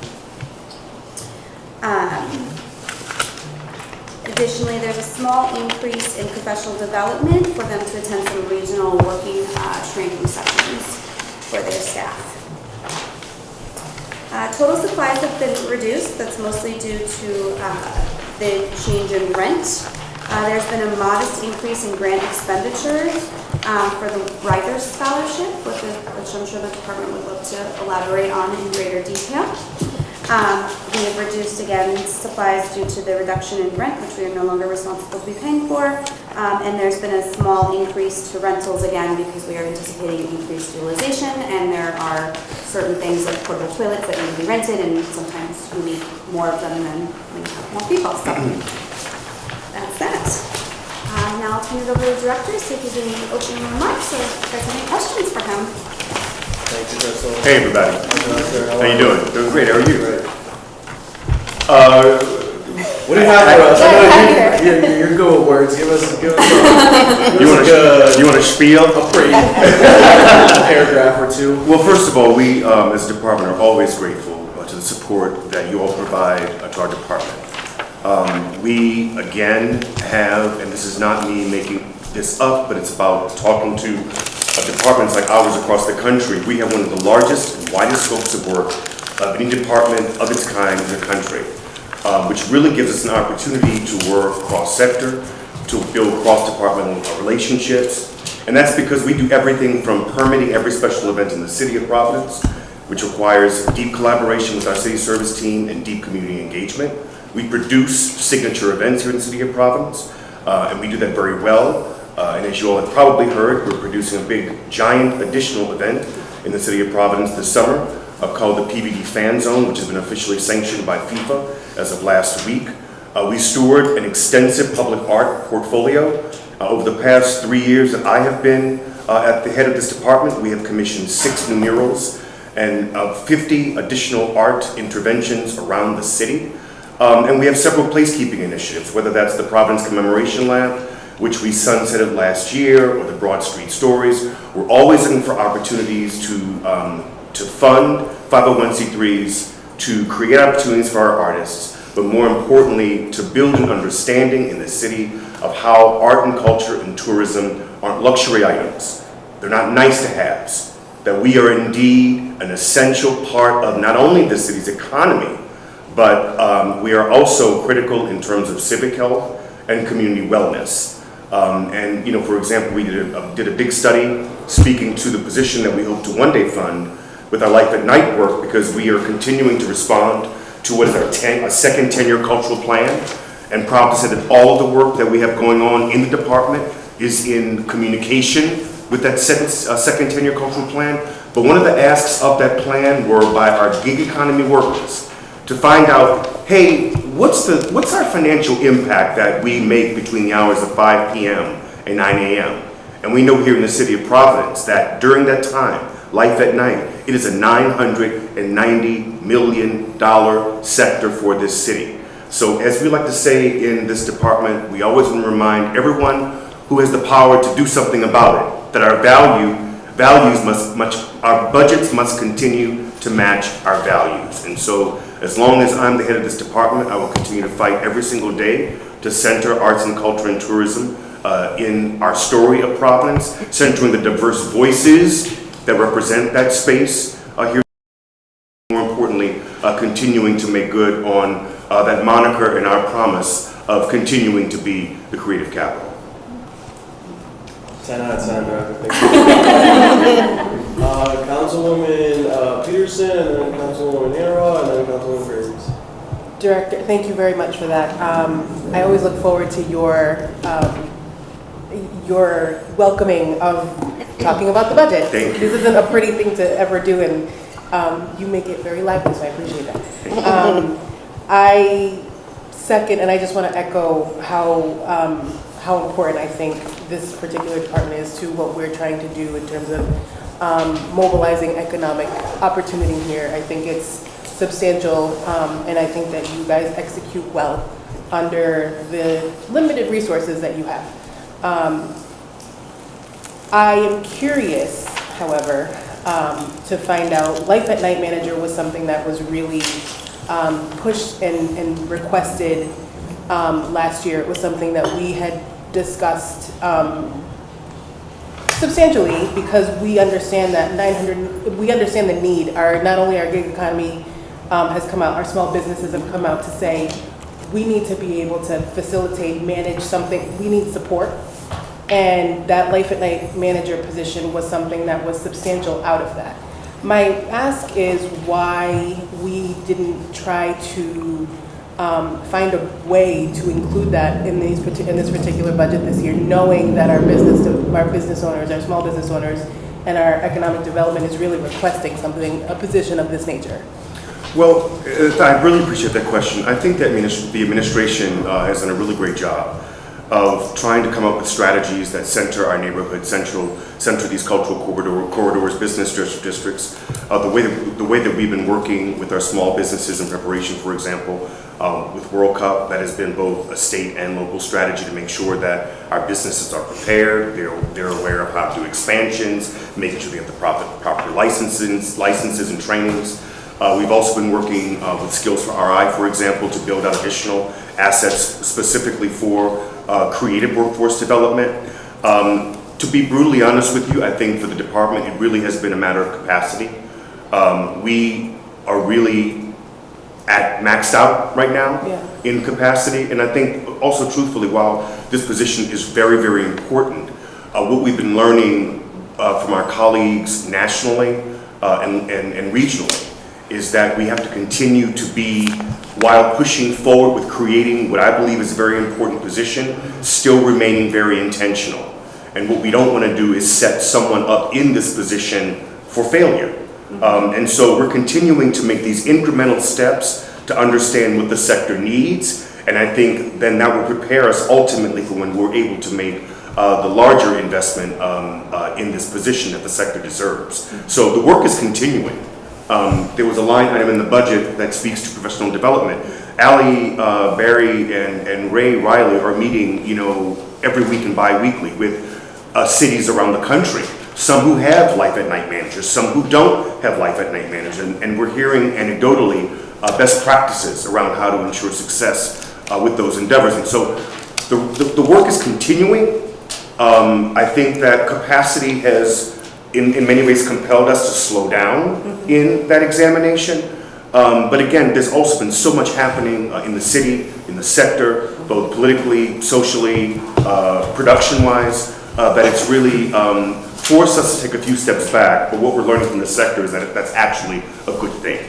And so we're continuing to push, but I think being also cautious and ultimately setting up this position for a best case scenario in terms of success. Thank you. Yeah, I just have a quick piggyback off of my last question. Is there, have you guys identified like possible grants out there? Is that the idea? Or is that kind of, what's the thought process behind leaving it in your department as a potential grant opportunity? To be brutally honest, because if we take it out of our budget, it's much more difficult to get back in. Right. And so that's with any, we had the same situation, I'm just being truthful, right? The same situation when we had a vacated position in our arts education. We kept that position, it was unfunded, but it still remained a position. And that's important for us because we wanted to still remain flexible and have it as an opportunity. And so I think It's a healthy way to keep this placeholder, and I think there will be, and to be ready for opportunities potentially that may be able to support this position in the future. Awesome, thank you, Director. I'm sorry, Councilman Peterson? Thank you. Who is doing that research for you? Ooh, that is a close-up of me. You look great. You can see all the things in my face right now. Thanks. Who's doing that work for you to research the potential opportunities? Currently, that research is not happening within the city, within the department. Okay. And so we'll be relying on the administration broadly Okay. to help us strategize around that moving forward. The city has a grants manager who Yeah. helps us, that Alice will, Yeah. I'm sure, be on the lookout for all Okay. sorts of things to help us with this. I have one more Of course, question. go ahead. Thank you. I'm nervous now. Yeah, you look really good. The question I have is regarding World Cup. I know that we came out with a fan zone, but I kind of think that we as counselors are left in the dark about the upcoming plan of attack for all of this. And I'm hearing from different places that our numbers of potential people coming in has shifted and varied quite a bit. So I would love to know, outside of the fan zone, if we have anything coming up that we should be aware of, because I'm going to ask the same question of public safety, of DPW, because I think that this is a very big opportunity for the city to thrive and bring in some extra needed business, and I want to make sure that we're fully prepared. Absolutely. We're very excited about World Cup. We have been working on this diligently since last November. Obviously, our capacity to move forward has been based upon the information that we have been given according to a timeline that is not our own as it relates to FIFA International. We also know that this is one of the most complicated World Cups in its history. The number of teams has been expanded, and this event is not taking place at one venue. It's taking place within 3 different countries, involving almost 25 different cities. And so obviously it's been a complicated matrix. This is what we do know. We do know that because of the walkability of this city, we do know because of how this city has positioned itself in terms of being a more affordable option than a Philadelphia or a New York, New Jersey, or a Boston, that we have been a very attractive city as it relates to international federations wanting to partner with Providence. I will also say, and this goes back to some of the work that we did with the Cultural Heritage Tourism Marketing Plan, because our stakeholders, our artists, our creators are saying, we want a broader story told about Providence via our cultural plan. That part of what made Providence so attractive to Ghana was indeed that. They did their homework, and they saw that this is a 40% Spanish-speaking city and a 60% city of color in terms of its demographic, and Ghana found that attractive, and they chose Providence. And we're also seeing movement in other parts of the sector. For example, apart from playing the fan zone, as you all know, as I've said, my department permits. And so we are expecting 10,000 people from a group called the Tartan Army, which is a Scottish fan club. Many of them operate here in the United States and even locally, but they're bringing 10,000 people to this region. We know that they're going to be headquartered downtown at one establishment, and they'll be using our fan zone as the place that they're actually catching their buses to go to Gillette Stadium. My department helped to facilitate that work. Subsequently, we're getting contacted by, we also know that we have the adjacency with the partnership with Casa de Portugal, which House of Portugal. And that's going to be, they could have chosen any city in the country. They chose to be in Providence as a result of our adjacency to a very vibrant Portuguese community here. And so that'll be a major hub. We've also been in conversation with the British consulate because they are playing a very important match between England and Ghana on the 23rd. So we're having a big water fire celebration for their delegation on the 22nd. So we are getting anecdotally these connections with cities, and we've also been viewed by other cities who are federations who are anticipating going deep in the tournament, who will then potentially use Providence as their home base during that time. So there's been a lot of synergy around who we are as a city. There's been a lot of work done in terms of laying a narrative, a true narrative around this place is a feasible option. as it relates to going to Boston or Philly or New York. And our hospitality sector has worked really, really hard. For example, you heard stories in the news a few weeks ago that hotel rooms weren't booked or weren't booking. So what did we do? We spoke to our hoteliers to remind them that we have to carve out that space that is uniquely Providence. Part of that is making sure that we have a price point that people will find attractive. And so 2 weeks ago, 100 rooms were booked with the average stay night of each reservation of 8 nights were booked at the Marriott Orms. And so it's about us also thinking strategically as we're watching the market in adjacent cities, and again, continuing to carve out how we can fit uniquely into a puzzle that presents us with opportunity. And if there's anything else I can say about this, is that I'm really proud of the state, and I'm really proud of the collaborative spirit that we've been in to maximize the opportunities of this event. And so we think that because of these sort of constituencies that are embedded within the Scottish band group, that are embedded within England playing Ghana, that are embedded with House of Portugal, that are embedded within we also have been working with the Scottish Federation. Also, many of these federations will take over our fan zones over a given number of days. And during this period of time, Providence is already jumping because it'll be the 50th anniversary of Pride on the 20th of June. We have Juneteenth.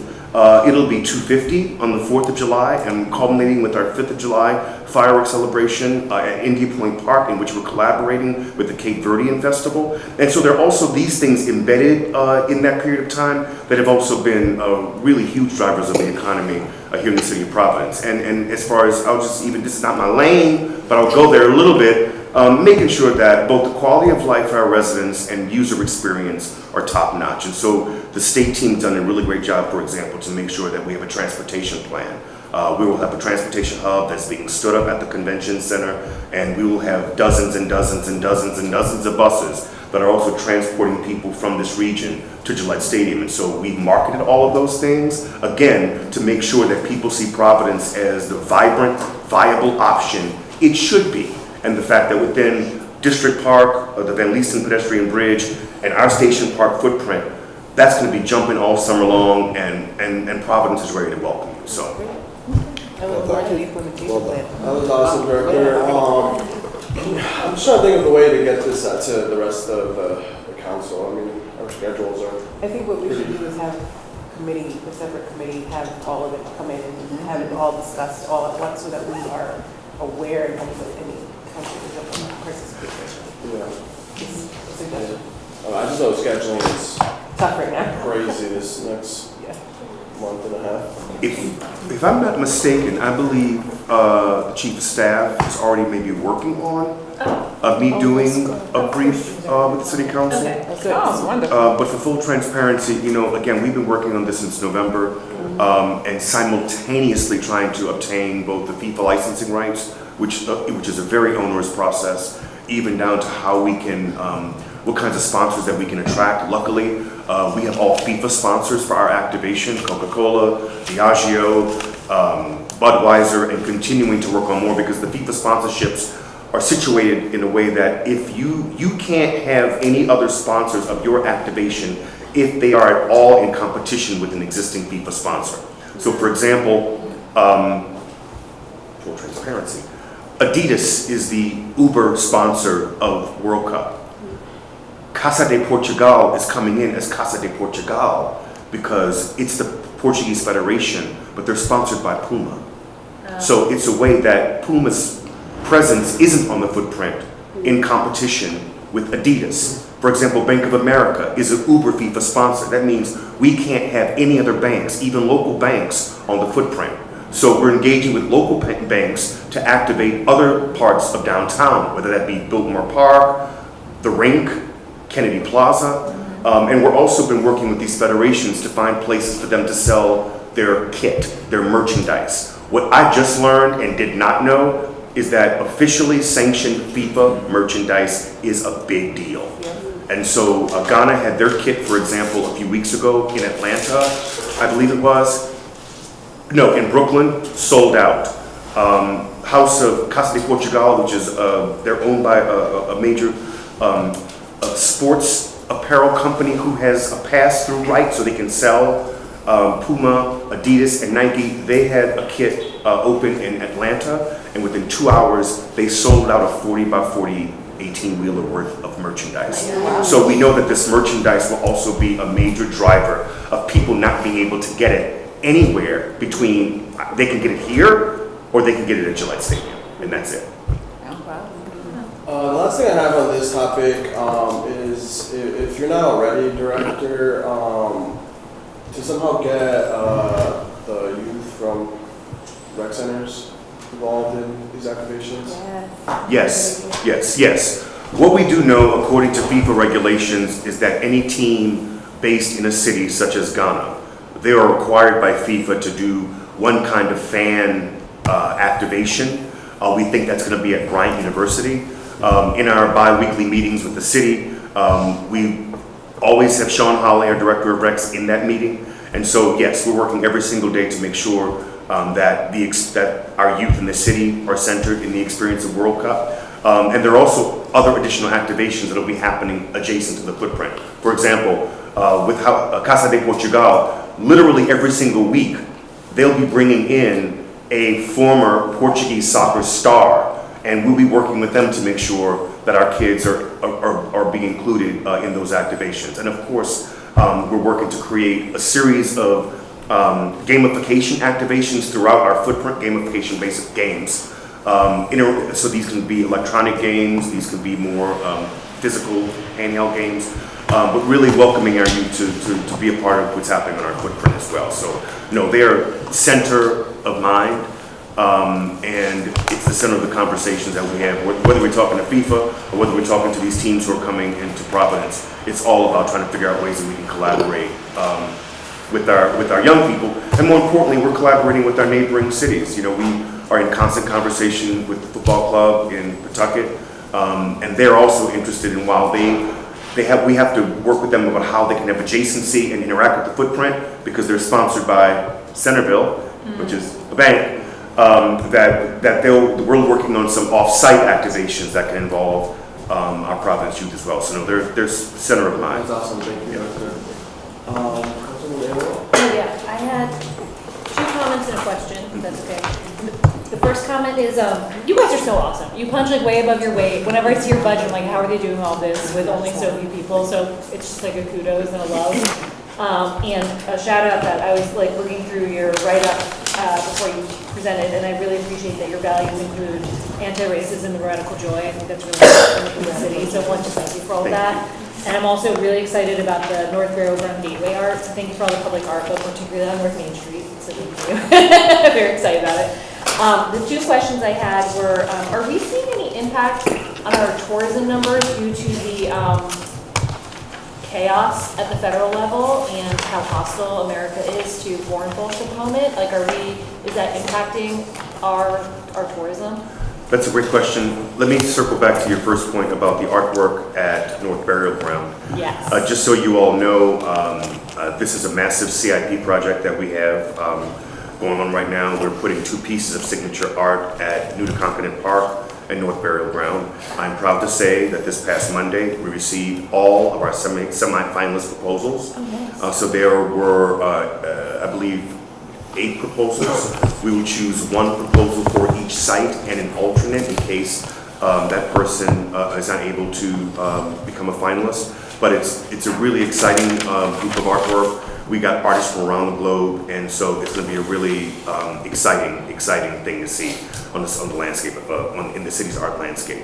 As it relates to what's happening in our tourism sector as a result of what's happening nationally, I will not sit here and tell you that I'm an expert on that, or I have any numbers that probably the CVB can provide to you or Commerce. But what I will say anecdotally is that is a concern as it relates to World Cup, and as it relates to what the potential impacts that could be as a result of the policies on a federal level. What I will say that we've been more focused on making sure that we're getting the resources that we need on the federal level as it relates to everything from security, It's been mostly in terms of security. Yeah. And we've made some progress in that regard in collaboration with folks in Boston people. So there's been a lot of cross-state collaboration. There have been some resources that have come to Boston as a result of being an official fan zone. We don't get those resources because we're not an official host city. And so the city has been really thinking creatively about how to maximize our resources, how to use our vendors. There's a reason why we spend quite a bit of money on groups like NESS for security. We'll be relying upon them heavily this summer, as many of our cultural organizations will. So to answer your question, I don't know. And I think it remains to be seen. But it is the fact that FIFA is indeed, the World Cup is the largest sporting event on the planet. I am hopeful that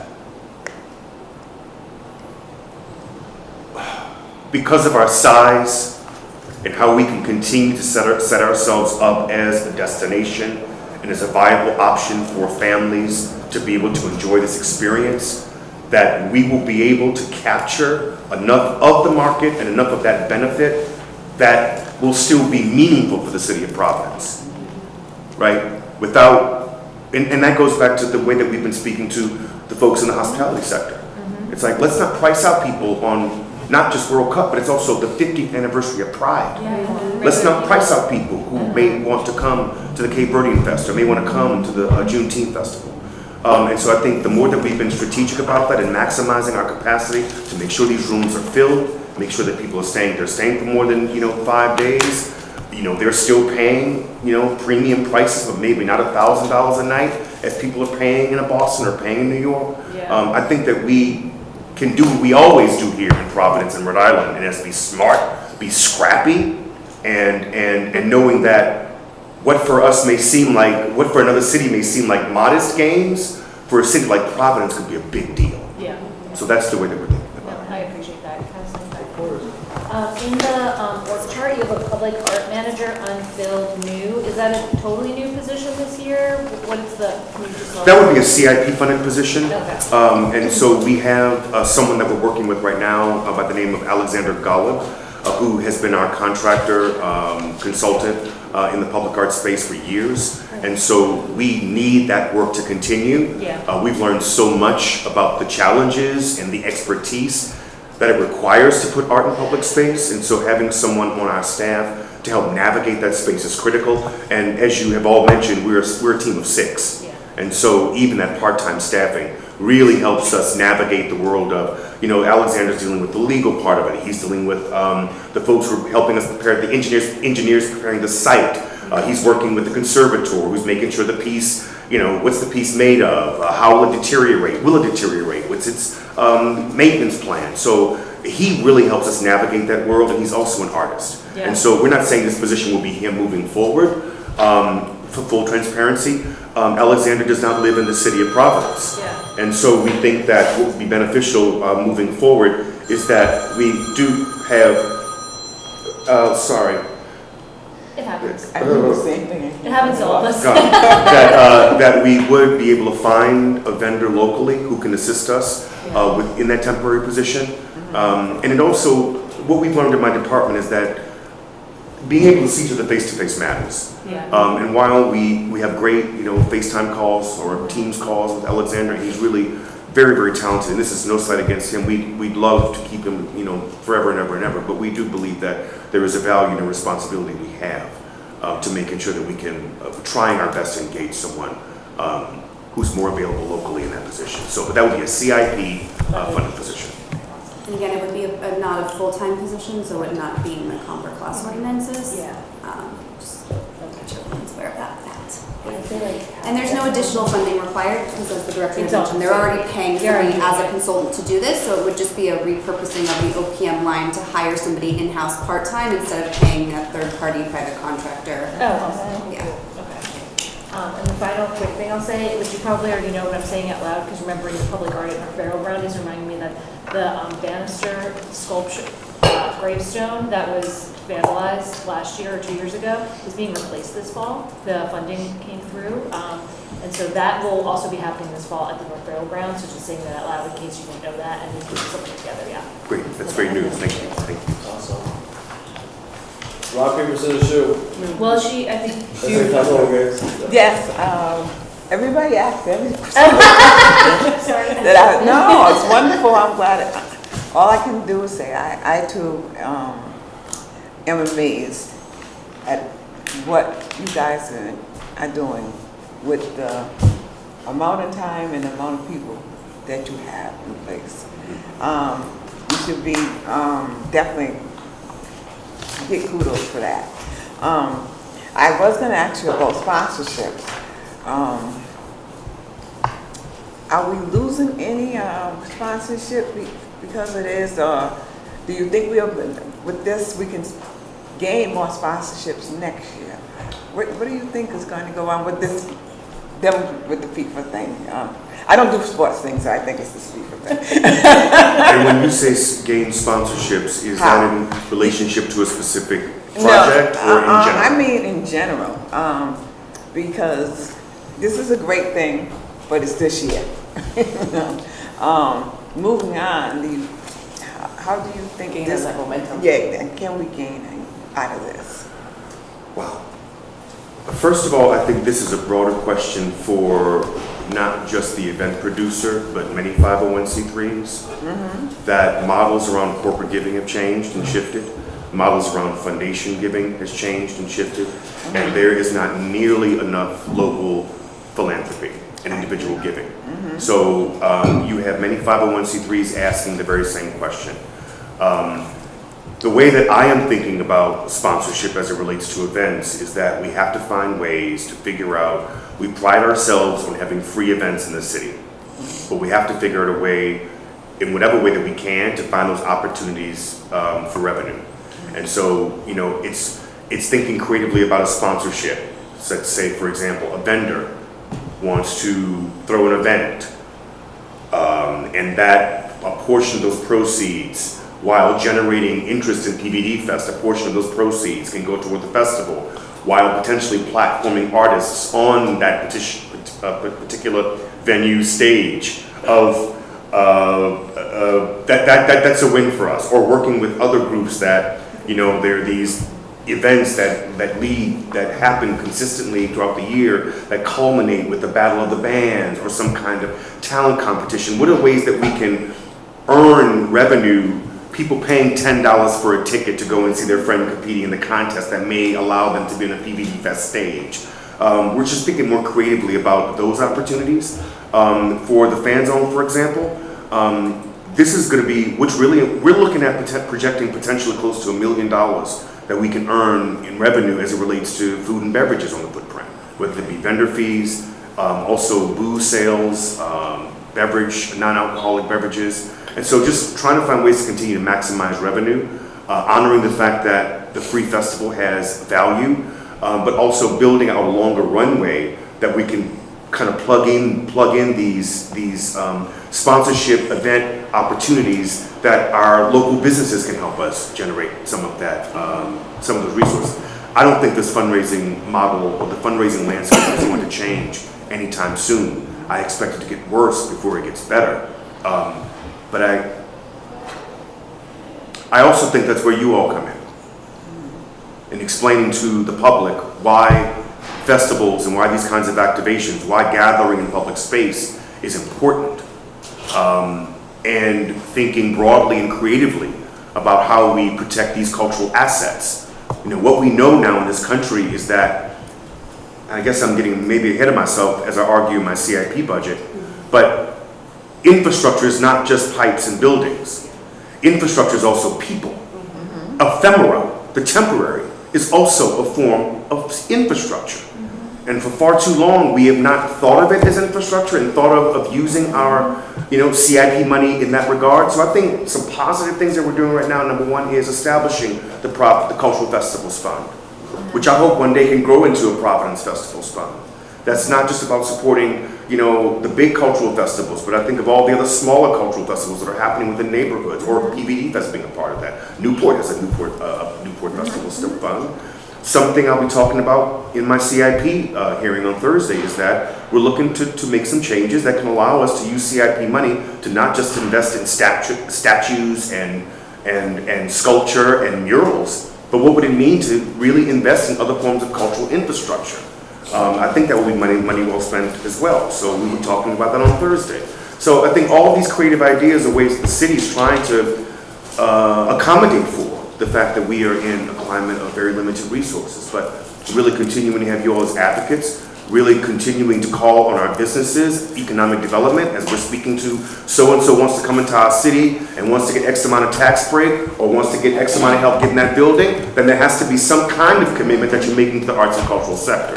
To me, that's where we can have y'all advocate for us on that regard. I know the mayor is keen on that as well. Like what kinds of skin in the game can those folks who want to be a part of being in this community bring to bear as it relates to the arts and cultural sector, knowing that you ain't gonna find nobody that wants to come and work in your business if there's not a certain kind of quality, if there's not a certain quality of life.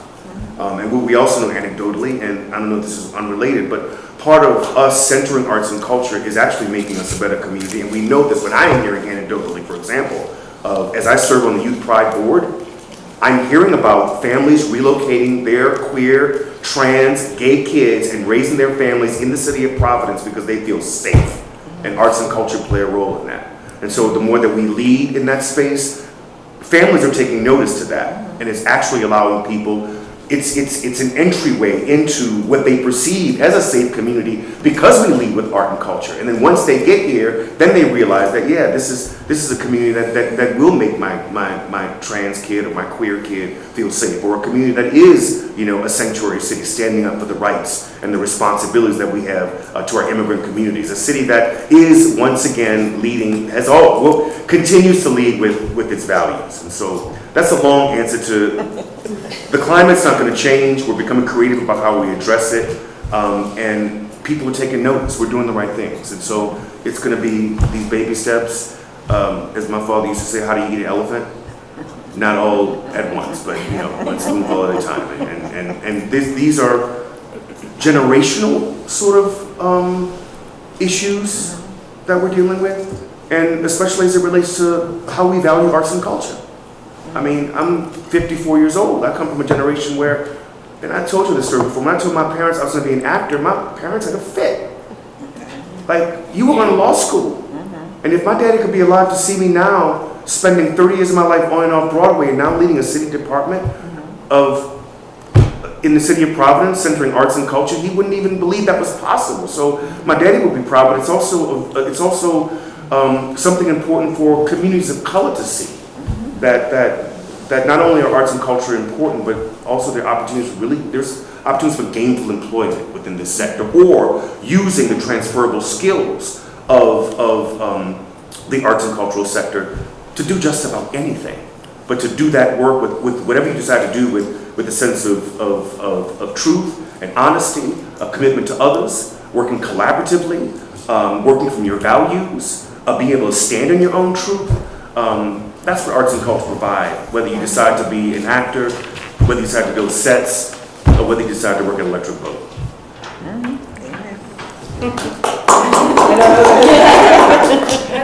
Thank you, of course, go ahead. If that's okay?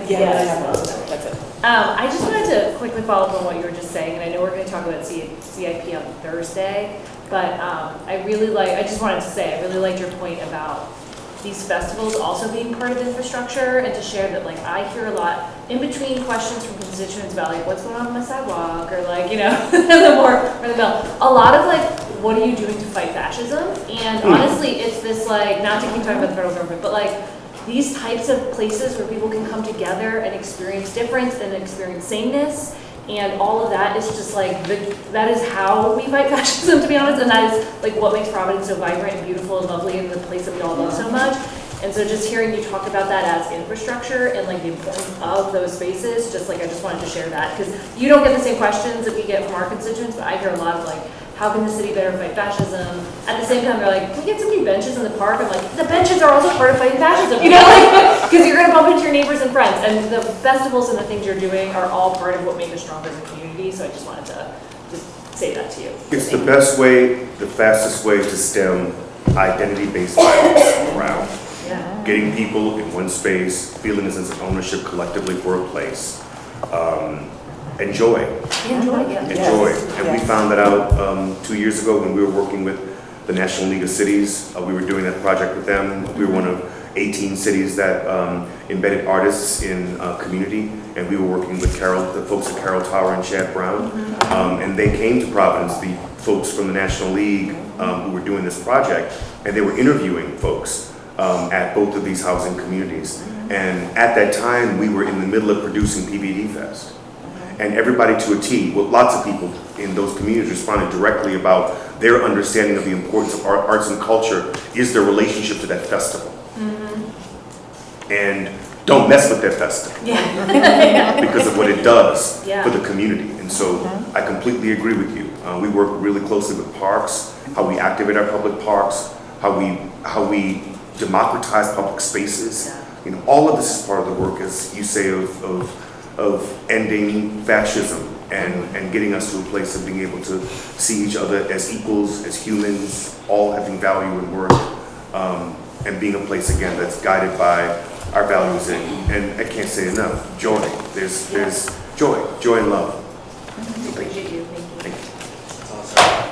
Councilwoman Peterson. Completely unrelated, but related at the same time. I just wanted to thank you and your team for your work on the bus shelters.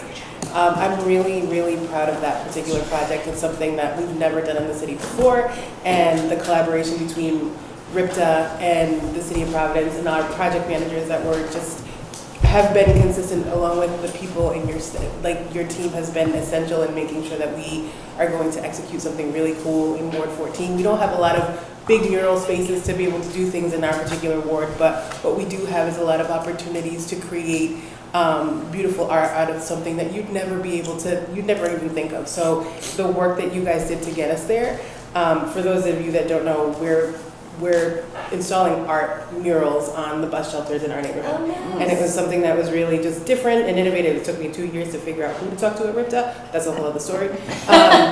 But your team took it and ran with it, and I can't thank you enough. We're really, really excited to see what the outcome of that is, and I'm really thankful to you guys because you executed it so seamlessly with us not really knowing kind of how to build on just a very small idea. You took it and ran with it, and I can't thank you enough for making it so easy for us. Thank you. We love working with y'all, especially when y'all come to us with money.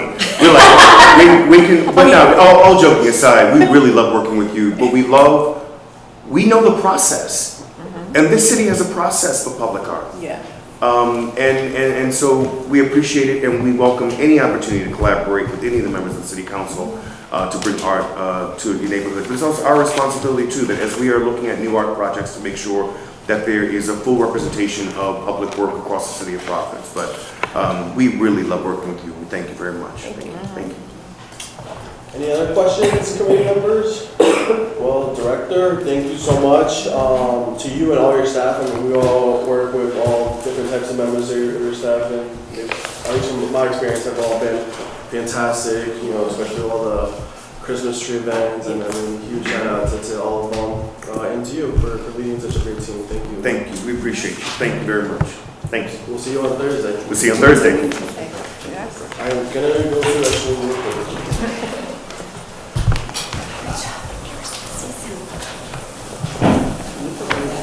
And then there was one. No, we're all.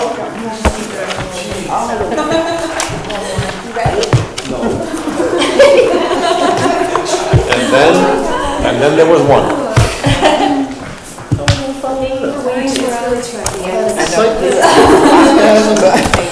think you're equally enthusiastic about your election cycle. First, If it wasn't for us, none of us would be here. That's it. That's it.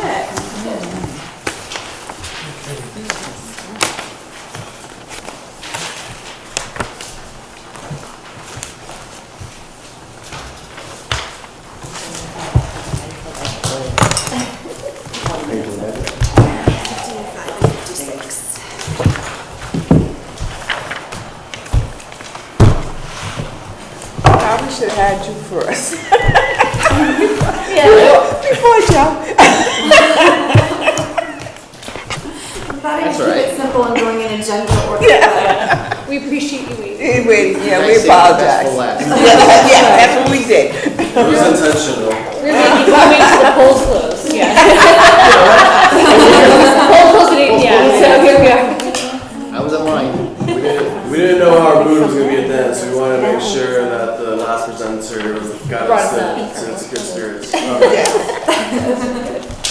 I'll take a motion to enter Exhibit 5 Yes. into the Yes, record. fine.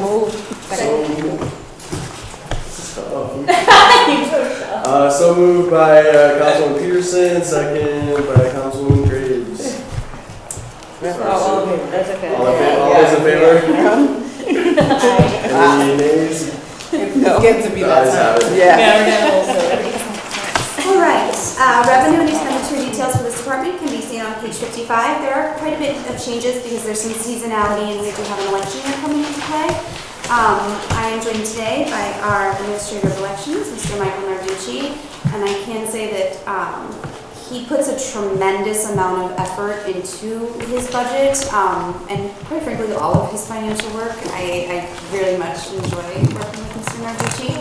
And so, I can say with all certainty that there's been a tremendous amount of thought into all of these numbers and analytics behind them, and so as we get into this, feel free to ask questions, but, again, one of our smaller departments, so oftentimes, these things can get overlooked, and acknowledge all the hard work we've done. So this budget is anticipated to increase by a little over 45%. Most of that is in the salaries line item. However, it's attributable to election officials, not City of Providence salaries.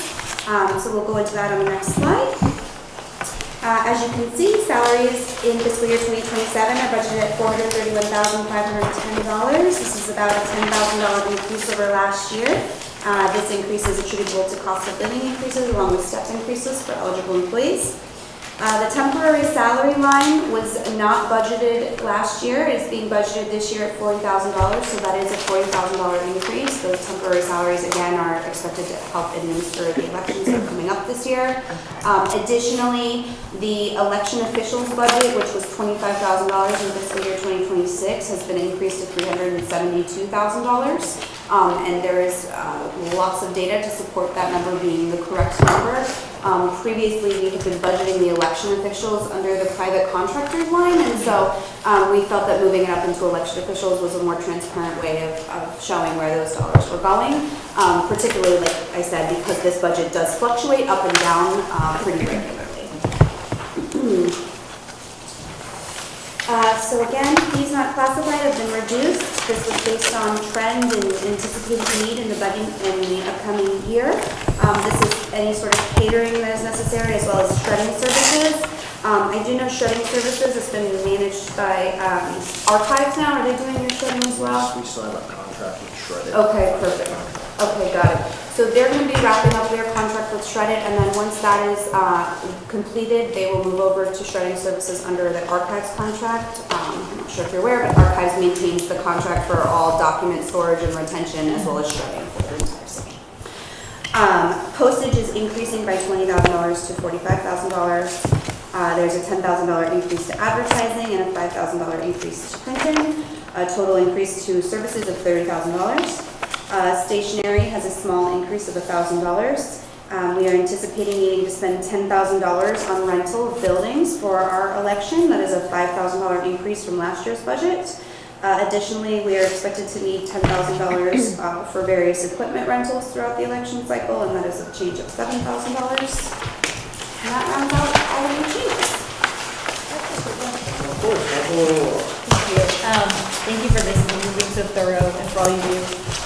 For the rental of land and buildings, how is it only 5,000 more than it was last year, since there weren't that many elections last year? Or do we get some buildings just lended to us for free, or Yeah, we did have an election last year. Yeah, it was just some specials, right? So it was a smaller. Yes. North Yeah. Providence, What we did is Virginia. we budgeted just about $5,000 just for the special elections, in case we had one, and we ended up having two.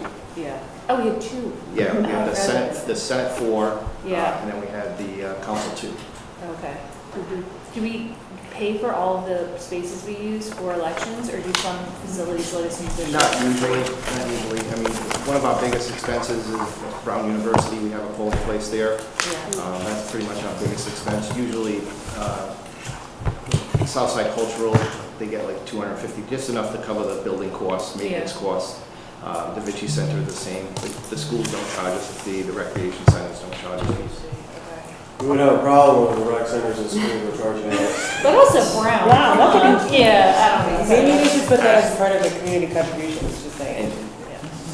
To your point, the Brown University one is rather expensive. It's about $2,000 per row. Oh my gosh. Okay, on the record, that's a lot. That's too much brown. That's Stop a it. conversation for our inside counselors to Yeah, that is, sorry. look into. Yeah, okay, thank you.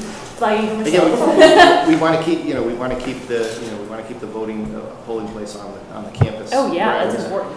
But they charge us for public safety because they require a public safety officer, so we actually, they require two. One for inside the polling place, one for outside to monitor the parking, to make sure, because they give us so many spots for voting only. So they monitor that also. They have their own public, they have their own police officers. Sorry. Yeah, but ours. We're gonna figure We're that gonna out. follow up with this. No, any help you can give me, I would greatly appreciate it. Sorry, do you have? Can we talk, I have questions on your commissioners. Is there an outstanding position currently No, for commissioner? all of the commissioner's positions are Okay. full. Okay, I thought there was one that hadn't come before your committee yet. Maybe I'm wrong.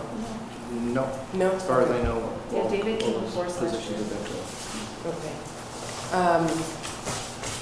Just sorry, as a follow-up on this, one of the things that I want to understand is how many people you're going to be hiring for this election season. Well, let's start with that one. How many people are you guys intending to So hire? we look to hire, we've got 82 precincts that we have to man. So we look at hiring anywhere between 400 to 600 people. Again, we also hire setup crews. They're responsible for setting up the polling place, breaking down the polling place, bringing the supplies back to us that are required. We also, in this budget, the board has actually instituted a new position called a precinct manager. We're going to hire an additional 10 to pretty much just oversee the different precincts out there, to be our eyes and ears out there, make sure the precinct is set up accordingly, make sure the ADA requirements are met and set per the election day fixes. That's all I have for now. Thank you. Any other questions, No, committee this members? is great. Thank you for all you do. I don't have any questions. I just want to thank you, Director, Administrator, to follow Crystal's comments and doing your due diligence. I've seen you out in the community multiple times getting ready for this election. So I really appreciate your commitment to that work as well. Really appreciate it. No, I appreciate the support that, the council and the administration gives us, and gives us the tools to, keep the elections running the way they are. We all know, we're not getting any support from the federal government anymore. So, whatever we can get locally or on the state level, it's great. And again, to your point, if anybody knows of any events that are going on and they want to invite us out to register to vote, as long as, unfortunately, it can't be a political event, but as long as it's a community event, we can definitely come out and help you out. Okay, well, that was I would like for you to come to my Ward 12 meeting, but I also would like for you to come to the block party. I think we were there 1 year, but I would like for you guys to put another table up this year. Just let me know the dates and when. I mean, I would love to come out and do the ward meetings and give a brief description about elections if we can. How things have changed. A lot of people out there don't realize now that you can apply for a permanent mail ballot application. It used to be just you had to have some kind of disability or something to apply for that. Now anybody can get on that list. Again, you just get an application. It's not the ballot. But automatically you can receive an application, and then it's up to you. If you want to vote, vote by mail, you fill it out, send it back to us. If you don't, you just start it and come to vote at the polls or early voting. Yeah. Okay. Awesome. Awesome. I think that's it on our end. Thank you, so much. Thank you. Really appreciate you. Crystal, Chief Mazzini, thank you guys so much for your time. Director Silverio. Director, what are you hiding over there? There was no room at the table. Have Crystal bring one. There was no room at the table, but. Make room next time, okay? I'll have Crystal bring one. Do we have Bring a to? book. Motion, I'll entertain a motion to continue. Can you bring me a book items Thursday? 1 through 5. Motion made by Councilman Aaron, second by Councilman Graves. All those in favor? Aye. All those in opposition? No, the ayes have it. Chris, do you want me to have Greg come get it so you don't have to Entertain a carry motion up upstairs and then some? So moved by Councilman Aaron, second by Councilman Peterson. All those in favor? Aye. Motion is, meeting is adjourned. All right, I'll see you.